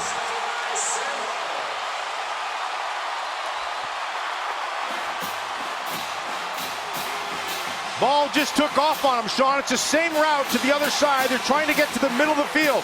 Again, trying to throw over the backers. This time, because of the position, it takes off a little bit. And Hull, you'll see 25 up here in the top, right up here. He makes the play. See, the backer kicks underneath him. That's Chadwick. And then that forces the ball a little higher. Now watch the transition. Oh, nice job. 2 guys taken out right there by Mike Hicks, the safety. And knocked down Cochran and McCoy. Well, Baylor, which led 14-0, poised to go up by 2 touchdowns again after the interception by Hall. 2nd of the year for the sophomore from Katy, Texas. McCoy had never thrown an interception in a college game until today. He's thrown 2 and been responsible for all 3 turnovers. Wasn't ready for a shotgun snap that resulted in a fumble for the 3rd Texas turnover. Midway through the 3rd quarter, Griffin keeps. Touchdown!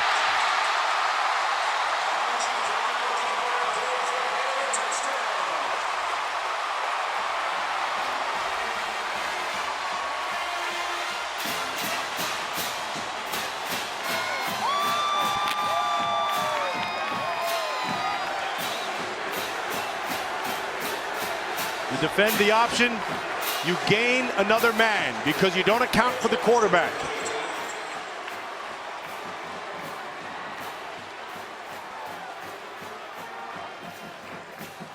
Extra point good.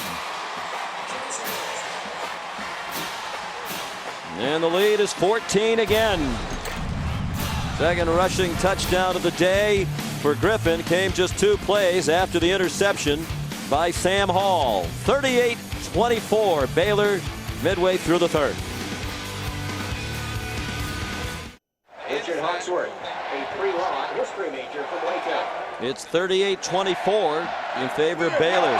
Sam Hall an interception, 59-yard return to get them in close. Yeah, you're going to watch inside, Sean. These two have these two right here. And then this guy's going to come across. You're going to influence this man with the fake. And then you're going to pull. Now his eyes, the quarterback's eyes, stay inside. Watch right there. As soon as he sees the influence, you hit the gap. 6.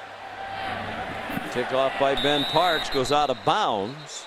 There's a flag down for the kickoff out of bounds. No other flags. Kickoff out of bounds of the kicking team. The ball will be placed at the 40-yard line, first down. Well, tonight at 8 on ESPN, the conference title in the ACC and a berth in the Discover Orange Bowl on the line. Virginia Tech trying to avenge its only loss of the season when they take on Clemson, and they were defeated soundly by the Tigers in early October in Blacksburg 23-3. Dr. Pepper ACC Championship game, part of Dr. Pepper Championship Week on ESPN tonight at 8 Eastern. Excellent field position after the kickoff out of bounds from the 40. Ace McCoy throws to DJ Monroe. Good blocking on the perimeter, and it helped him get 6. The turnover's the big problem for Texas. Turnovers, Sean, and also that play you just watched on that first down was the exact same play they had that he threw it poorly when they could have converted on the third. They had the same blocking, they had the same coverage, but the poor throw did not allow it to happen. Interesting, they went with McCoy as the starter of late because he's been better at protecting the football than David Ash. He's had his best day in terms of production, but he's also given it away more than he has in the past. Hills for a first down across midfield. Let's send you back to the studio and get an update from Robert Flores. All right, Sean, All-America Player of the Week nominee, and it's Southern Miss quarterback Austin Davis. Tremendous today as the Southern Miss Golden Eagles upset the University of Houston Cougars in the Conference USA Championship. 279 yards, 4 touchdowns, 17 of 33 as Southern Miss spoils Houston's undefeated season. Text vote to 55862 for a chance at a trip to the national title. Sean. Will almost certainly prevent the Cougars from going to a BCS Bowl. There's Cody Johnson on first down. There is a flag down. Holding. Offense, number 82.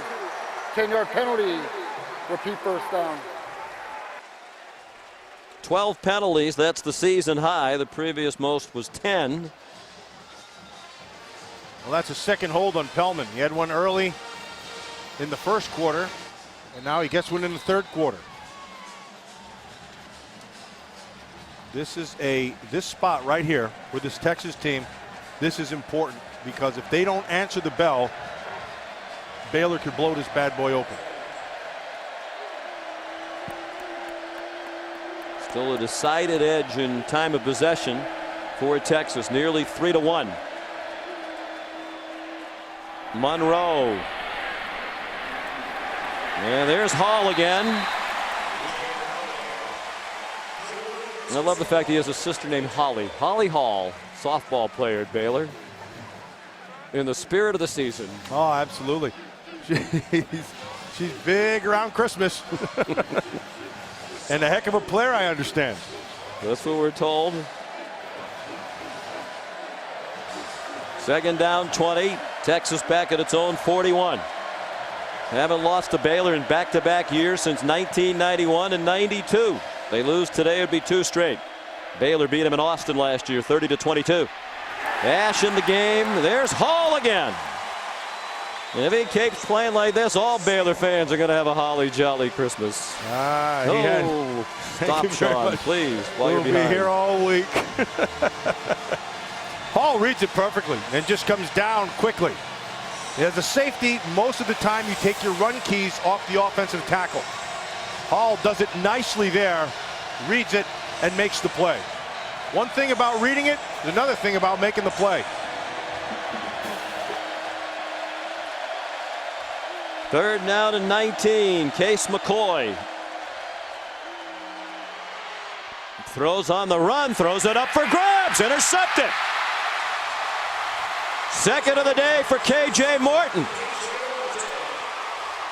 So Case McCoy thrown more balls to start his career without one getting intercepted than any other Texas quarterback, including his legendary brother. He's thrown 3 here today. Well, Mike Davis goes past him, but did you see how McCoy tries to throw it on the run like that? He had time to set his feet. Doesn't have a big arm, so he needs everything he can.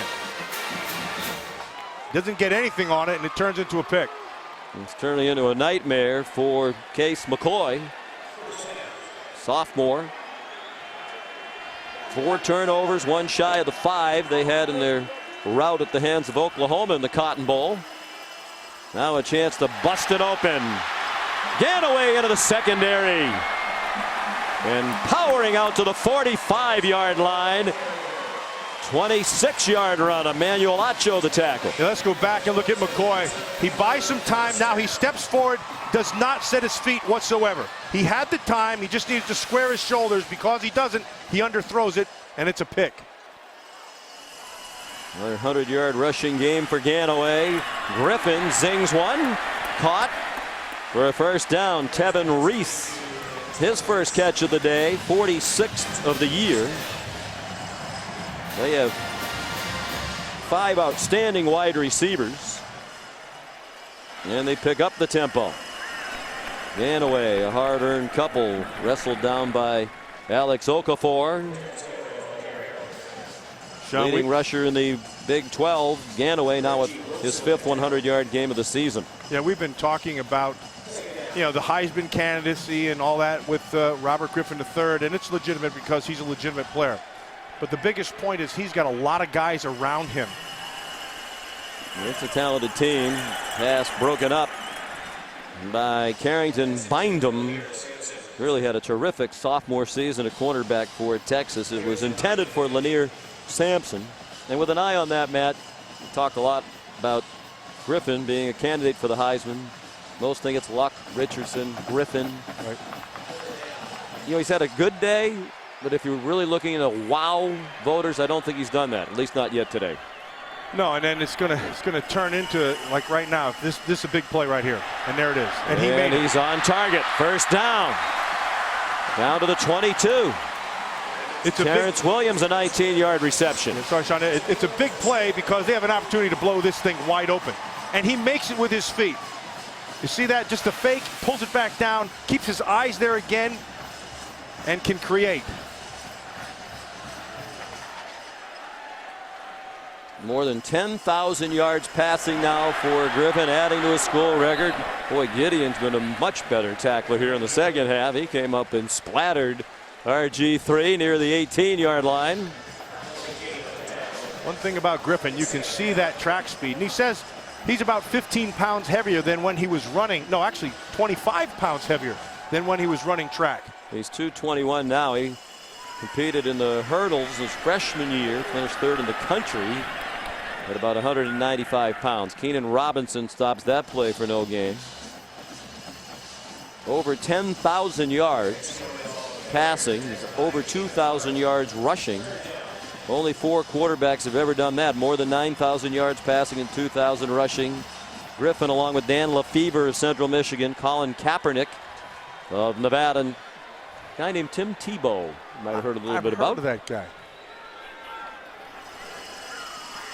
Griffin ripped down by Jackson Jeffcoat. Looked like RG3 might be able to duck under it, but he could not. It's a sack back to the 22-yard line. You can see number 44 come off the edge, and nobody blocks him. And then he's able to pull him down with the one arm. Jackson, just a sophomore, started as a freshman. Weren't too thrilled with him on something. They got after him on the sideline there. Jeffcoat's playing with an injured shoulder. That injury suffered last week at Texas A&M. Here's Aaron Jones, huge field goal now to make it a 3-score game. And that one is good. 39-yard field goal. And it's the largest lead of the game for either team.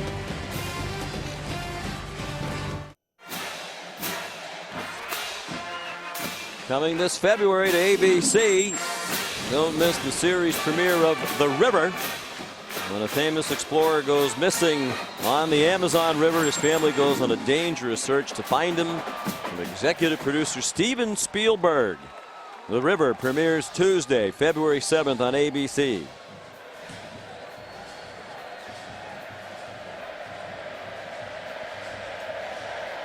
Aaron Jones kicks off for Baylor. And a good one. Middle of the end zone. A.J. White thought about it. Then took a knee. Let's go down to the field. Here's Samantha Steele. Yeah, guys, all indications here that David Ash will be the guy from here on out in this game. After that last pick, Case McCoy came off the field, got on the phone, then put his helmet down, sat down for a while. Now he's not carrying his helmet around. David Ash got a new towel, found a ball from underneath one of the benches, and now is ready to go. Got up in the face of all of his O-linemen and said, guys, time to play your tails off. Well, that's going to have to wait for at least a moment or two. Is it still Case McCoy at quarterback? Under center. And he throws on target to Goodwin for a first down. Out to the 36, gain of 16. And even though McCoy started to turn it over, he's the better thrower of the two. You're probably going to have to throw the ball now down by 17 with little more than a quarter remaining. Yeah, I agree with that, Sean. And, you know, at halftime, when you asked me about this Texas team, what they had to be able to do in the second half, I said consistency. And that's what we were talking about with the young quarterback McCoy. And he's got to be more consistent in his decisions and then also in his throws. DJ Monroe, the tailback, following the fullback, Johnson. Out to the 39 for a gain of 3. It'll be 2nd and 7. Nicholas Jean-Baptiste. Mike Hicks made the tackle. And here's the day for Case McCoy. Pretty solid in the first half, although had the very costly interception he threw late in the half. But 2 interceptions here in the second. And as you said, really doesn't have that big down the field arm. No, he doesn't. He needs help. He needs help from everybody else around him for him to be able to perform at his peak. And would you agree if the quarterback play had been better at Texas this year? And that one was almost picked off. A bit of a floater and broken up by Joe Williams. They're 7-4. Yes. Some close losses. Quarterback play a little bit better. They might have 8 or 9 wins instead of 7. Yeah, this is a perfect example. Watch Joe Williams. Now he's eyeballing this the whole way. He's waiting for the ball to get there. Shipley, that ball's got to be there on a rope. Because it isn't, Williams can play, literally split the difference between 2 receivers and still make a play on it.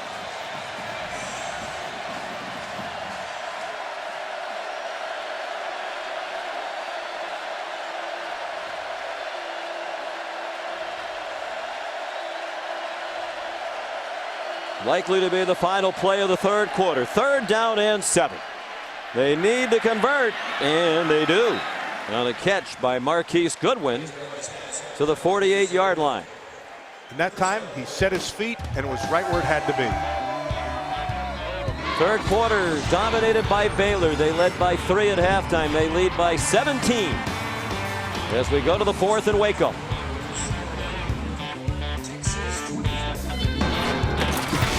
Final regular season game for Baylor in Texas. And the Bears lead 41-24. Texas ball, 1st and 10. At the Baylor 49-yard line with Case McCoy, the quarterback. Horns trying to avoid losing their 7th in a row to a top 25 team. Jeremy Hills jumps over would-be tackler. Got a couple. to the 47.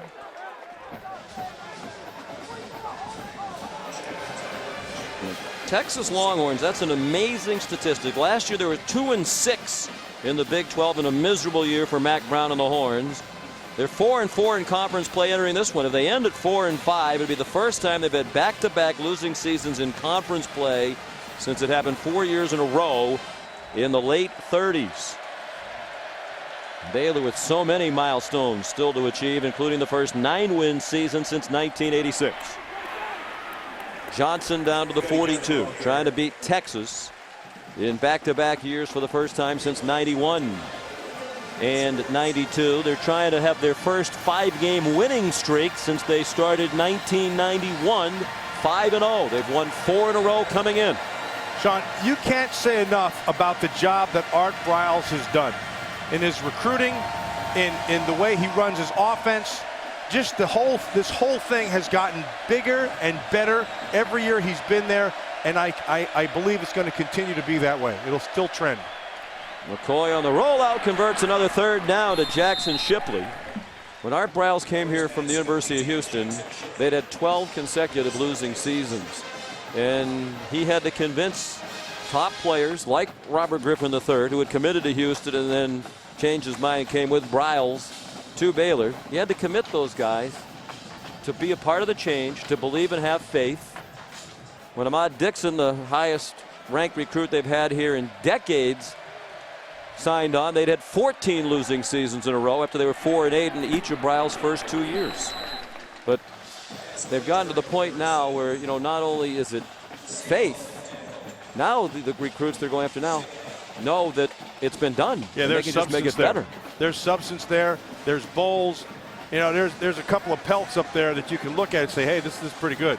They got a new stadium coming. They got things rolling down here at Baylor. And to me, it's all because of Art Briles. He's done a fantastic job. Very, very good coach. Former high school coach here in the state of Texas. And a terrific person as well, in addition to his obvious coaching talents. Deep throw. And it is intended for Goodwin, incomplete. David Ash threw it to the back of the end zone, and Goodwin could not come up with it. Right where it had to be. The throw is there. Goodwin beats Hall, not even close. Ball's right in his chest. You got to make that catch. 13 minutes to go. That catch and an extra point would have had them within 10. Now they have to convert a 3rd and 3. They are in field goal range, but down by 17. They need more than that, and they'll pick up the first down. Cody Johnson refusing to go down, and they're going to give him all that. Down to the 16-yard line. Forward progress apparently was never stopped prior to that additional surge. 9 yards in all. You know, quietly, Cody Johnson's had a pretty darn good football game. And the one thing that kind of surprised me a little bit was in the 3rd quarter, after they made the big throw, that they didn't go back to that same recipe that had been working for them in the first half. And the main recipe and main ingredient in the recipe was Cody Johnson.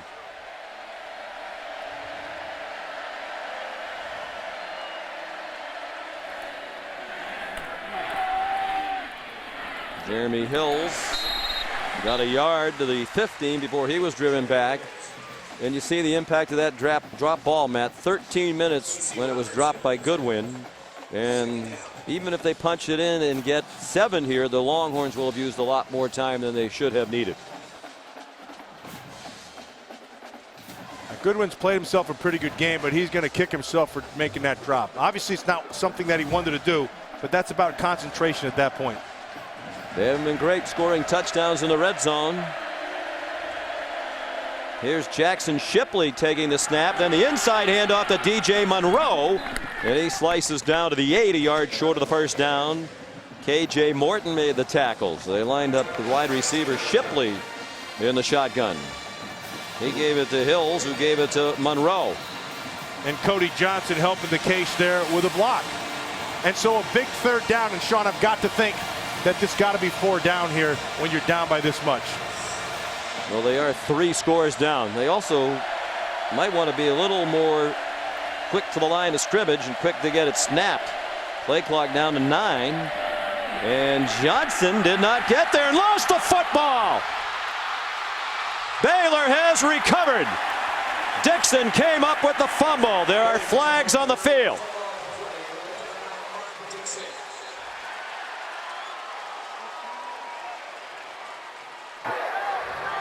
The ruling on the field is a fumble recovered by Baylor. First down.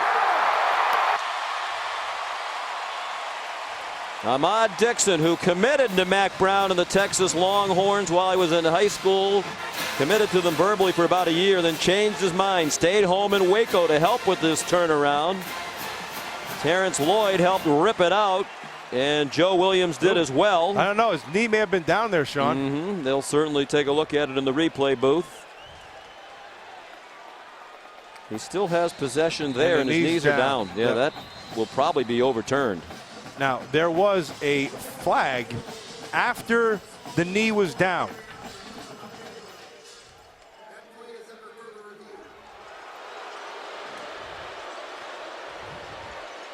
He has control. Yeah, his knees are down. Knees are down. Yeah, that's going to be right there. Spot it right there. Lloyd made the tackle, and then the ball comes out after the knee's down. Would have been the 5th turnover for Texas. It still might be if the replay booth didn't see it the way we did. It looked like both knees were on the ground. He still had the ball. By the way, there's been a rumor going around that Mack Brown was going to announce his retirement after this game. We got it from a reliable source, the bus driver at National Car Rental at the Dallas-Fort Worth Airport. Yes, sir. Nothing gets by us. Oh. No, sirree. And Mack said he had heard that rumor, but there's absolutely nothing to it. He's energized by the coaching staff changes. He likes the direction they're heading. He thinks with another good recruiting class coming in, great class next year, that they might be about another year away from getting right back into the situation they were in for a while, a perennial national championship contender. Well, he's young, Sean. He is his 60, team, rather. Which is young. Yeah, and he physically is young. His team is young, particularly that offensive line. He's got a lot of young guys playing defensively. So you could see that in the next couple years, they're going to make big steps because their young players are playing pretty well. You know, I wonder what the Hurts guy would have said if we'd have gone to him. We could have gotten a better scoop, perhaps. You never know. But Mack said absolutely nothing to it.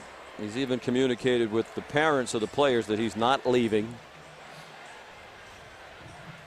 Of course, on the other side, with an eye toward the future, they're wondering, might Robert Griffin come back? He does have another year of eligibility. There's one more look.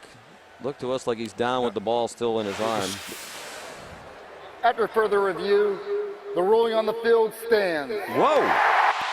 You know, Sean, that last look there. Run that, hey guys, run that back one more time. It looked like it may have been starting to come out as his knee hit. I just noticed that at the end. Watch the knees. Well, right the knees down there. There. See, the ball was starting to come out. Just started to come out. That's a big deal right there. Why did you say that the first 12 times we watched it? Because I didn't see it. You let me stick with a lousy opinion. Replay after replay after replay. I got it from the National Car Rental guy. There you go. 11 minutes to go. The ball in a 17-point lead with Baylor, and Ganaway. It's swung down by Keenan Robinson. Let's look at today's impact players brought to you by Chick-fil-A. Robert Griffin III passed for 251, rushed for a couple. 5th 100-yard rushing day for Terrence Ganaway, who set their single-season rushing mark today. Kendall Wright, 6 catches for 166 and a 59-yard touchdown on the second play of the game.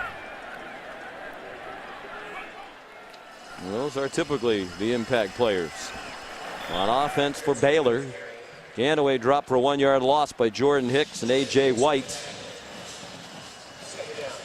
Ganaway's had himself not only a good game, obviously a great season. He's had a great season. He's gotten better as the year has gone on.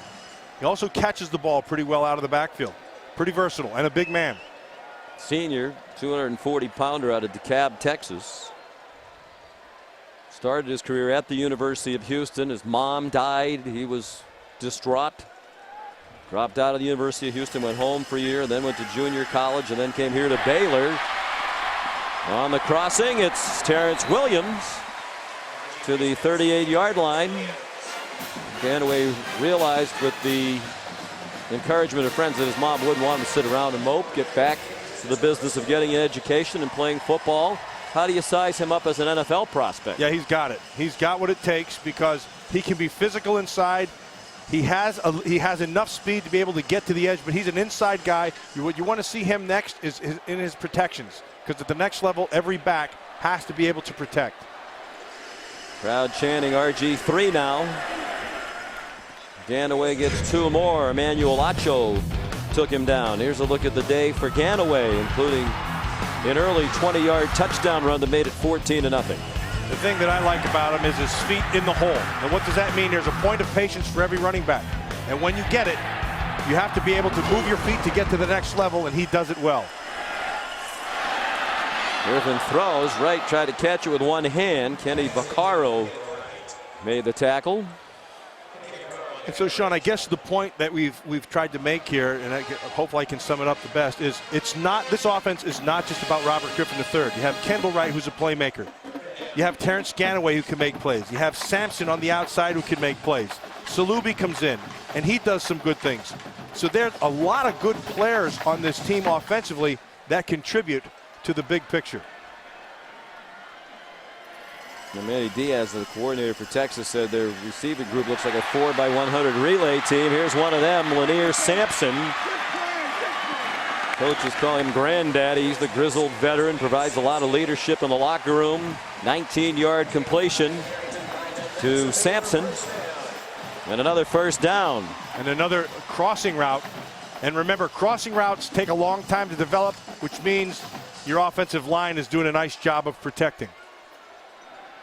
And it hasn't been a huge yardage day for Baylor. They've really taken advantage of the turnovers. Yes.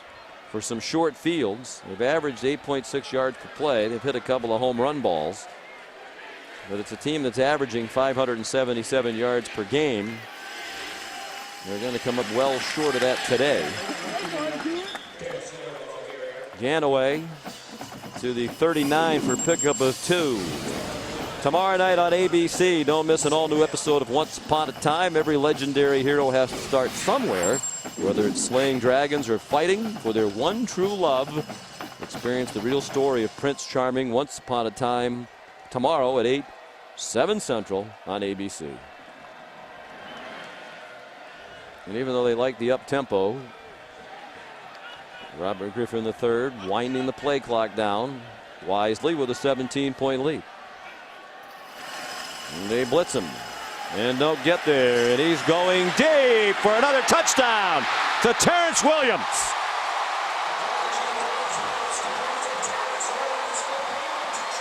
Same corner he visited against Oklahoma to win it. He's going to have Condry Diggs in man coverage down below, right here. And so it's a 9 route, and the 9 route is just straight down the field. And what is it? It's about speed. Sampson gets it on top, Williams rather, and it's perfectly thrown. 6 quick. T. Williams with another one. After the fumble, they go 88 yards in 8 plays. Every other touchdown drive had been a minute and a half or less. They wanted to run the clock down that time, so it wasn't quite as quick. 39 yards, Griffin to Williams. Is he making a Heisman statement today?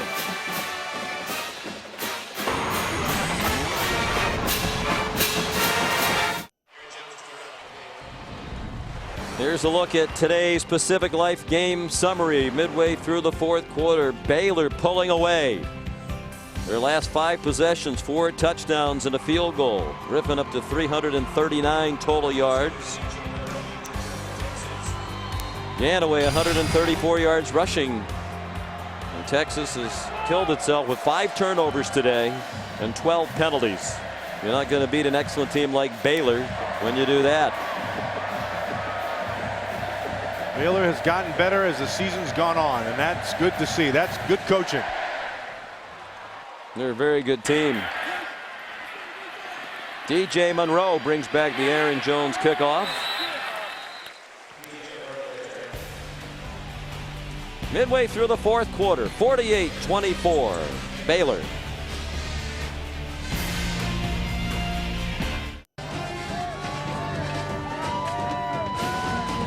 This game was tied at 24. 3 straight Texas turnovers, and Robert Griffin and Baylor pulled away, leading 48-24. He's thrown for 320 and rushed for 2 touchdowns. Owns 46 records at Baylor. Single game, single season, or career marks. McCoy throws low, intended for Mike Davis. Here's Robert Flores back in the studio with another update. Hey, Sean, LSU has 33 yards of offense, but they now have the lead in the SEC title game. Kenny Hilliard makes it 14-10 LSU in the third quarter. Should LSU stumble, Oklahoma State would like to take advantage.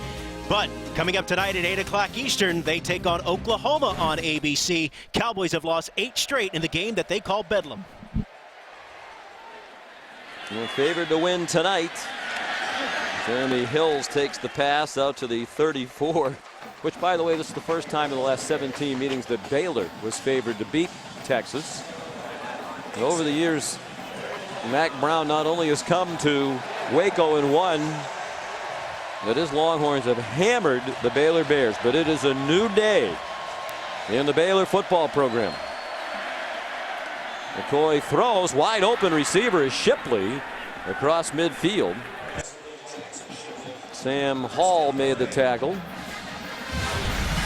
Well, let's take a look at the Heismanology poll results. All the people at ESPN who have a Heisman ballot participate every week. Joe Tessitore leading the charge, and it's Trent Richardson very narrowly over Andrew Luck, and then RG3. McCoy short again. Out of bounds goes DJ Grant.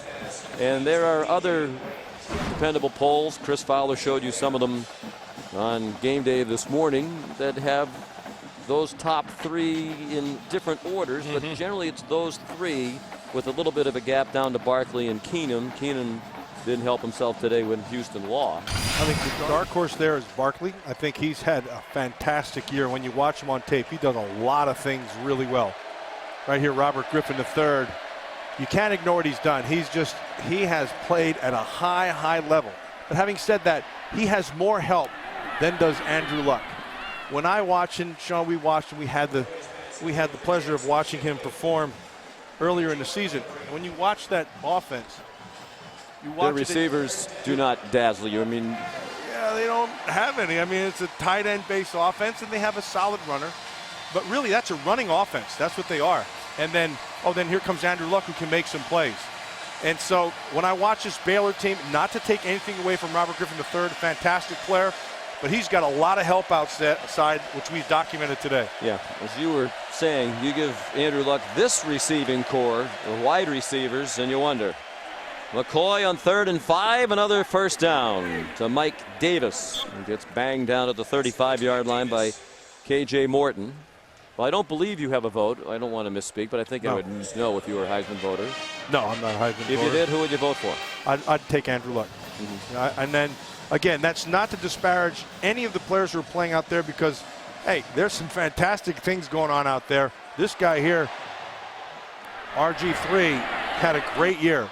But when you look at them all, especially on tape, and you see what they bring to the table and what they have to work with around them, and then you see how well they play, then to me, it's Andrew Luck.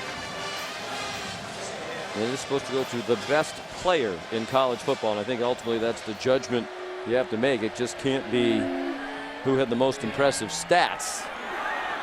And I think all those guys we saw on the screen, and there are others. As the pass was caught by Miles Onyebule for a first down. Russell Wilson in another year would be right there at the top of the conference. Monty Ball, his teammate, would be there. But Michael James. Yeah, there have been, well, we were really impressed with the Wisconsin team last week. And Russell Wilson and Monty Ball, boy, they are really terrific. McCoy throws. Again, just not enough on the ball. Broken up by Joe Williams. Well, I would agree with you. I think if it goes to the best player, it'll be Andrew Luck.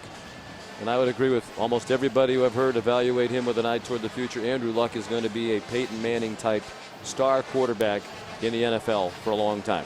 Sean, you and I, when we first watched the tape, I mean, my first impression was same as Phil Simms when he watched him from afar. You don't really see all the throws that he can make until you study him, and you realize that he's one of the few guys that I have seen who can vary the velocity on the throws he makes. McCoy gets buried by Gary Mason Jr. Phil Bennett told him, if you want to play, you need to make some plays, and he made a nice one there for the defensive coordinator. Well, it's going to be a very happy birthday for Phil Bennett and Art Briles. That's what they wanted for a present, and they're going to get it.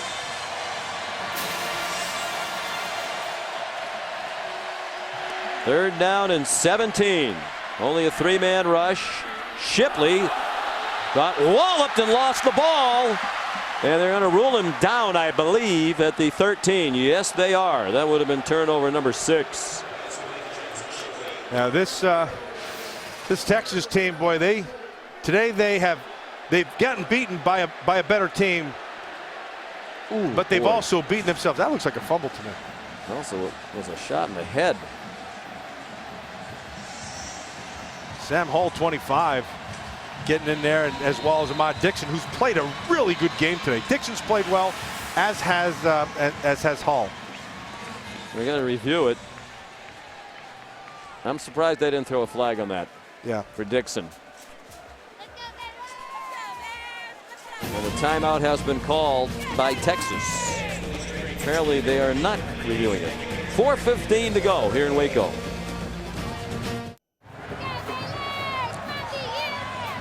Sean McDonough, Matt Millen, Samantha Steele back in Waco, Texas. Baylor seemingly on its way to beating Texas for the second year in a row. 4th and 5 for the Longhorns. At the Baylor 13. The fake by McCoy. Throws it up for grabs. Intercepted again by Hall. Case McCoy's pass intercepted. Well, Sam Hall's had himself a really good game. You're going to see him sitting up top. You're a safety. So what does that mean? That means you let nothing get behind you and you stay on top of all the coverages. And then you read the quarterback's eyes, which he did. That was picture perfect right there. And then, happy birthday to you. Happy birthday to you. Flag down. Taunting, number 25 of the intercepting team. At the distance to the goal, Baylor keeps the ball, first down. Last 4 possessions, 4 turnovers, 3 interceptions, and a lost fumble. Season high 6 turnovers for Texas. And Phil Bennett said, hey, we're going to give up some big plays. The defense is still a work in progress. The next step is to get the same kind of athletes on the defensive side of the ball that they have on offense. But we've been doing better at getting takeaways. That's what we need to do, and that's what they went out and did today. That changed the game in the second half. And you know, Sean, this performance and this season will go a long way to Art Briles and Phil Bennett and Phil Montgomery, to their recruiting classes, and they're going to just continue to get better and better. They'll get better recruits every year. RG3 throwing a block on Jordan Hicks as Adrian Phillips made the tackle on Terrence Ganaway. Well, if he's looking for one extra style point from the Heisman voters, I can block too.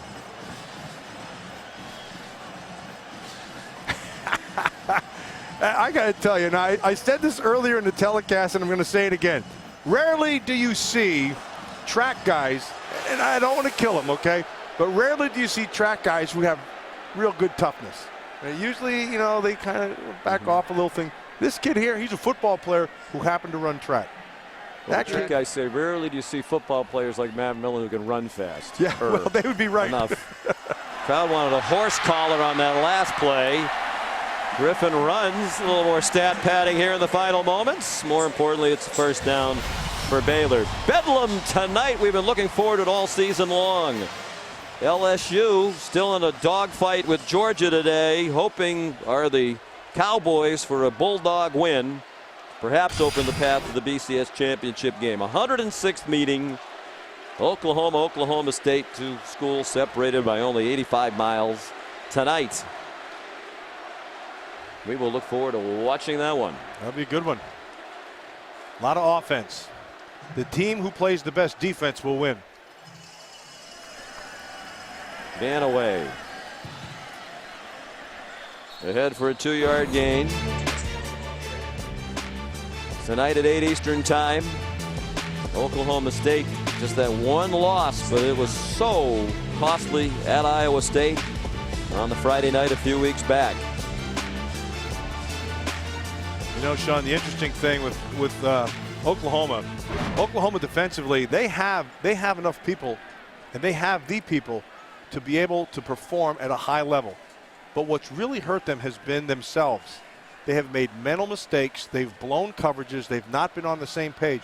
So if they can take care of that, and they can handle, that's going to be a heck of a game, because that defense is capable of slowing down Oklahoma State. They had national championship aspirations starting the year. Ganaway a short gain. Here's Robert Flores. All right, Sean, LSU seizing control in the SEC title game. Kenny Hilliard's second touchdown run of the half. And despite having just 55 yards of total offense, LSU leading 21-10 over Georgia. That's 55 yards of total offense. Unbelievable. And if they play Alabama again, as most people think they will now in the national championship game, you know, it likely to be another one of those 9-6 games. Yeah, it will, because both those teams play very good defense, but Georgia must be playing really well right now defensively. Ganaway converts on 3rd and 5. Well, we'll find out soon enough tomorrow night on ESPN. Join our distinguished group, Reese Davis, Kirk Herbstreit, Craig James, for the All-State BCS Selection Show. They'll unveil the final BCS standings, let you know who'll be facing off in the All-State BCS Championship game, and then at 9 Eastern, the matchup for all bowl games will be revealed on the College Football Bowl Selection Special presented by Chevrolet. All-State BCS Selection Show at 8:15, the Bowl Selection Special at 9 tomorrow night, right here on ESPN, or rather over on ESPN. We're on ABC today. Sean, do you think Robert Griffin III comes back? Didn't sound like it talking to him yesterday. He might. Art Briles continues to tell him every time he sees him, I'm looking at my quarterback for next year. I would too. Let's take a look at the good hands play of the game, and brought to you by Allstate. It was a beauty. Originally ruled incomplete, but on review, a touchdown catch by Blaine Irby. Should be the All-State good hand, since it was a one-hander. Yes, thank you. We were in good hand with Allstate there. Well, they're in the victory formation.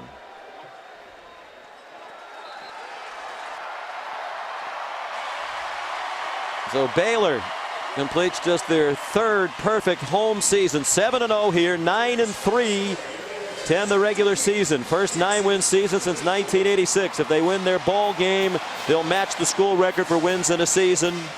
352 total yards for RG3, 320 of them passing, 32 rushing, threw for 2, ran for 2. The question is, was it enough? In his last chance to dazzle the Heisman voters, the ballot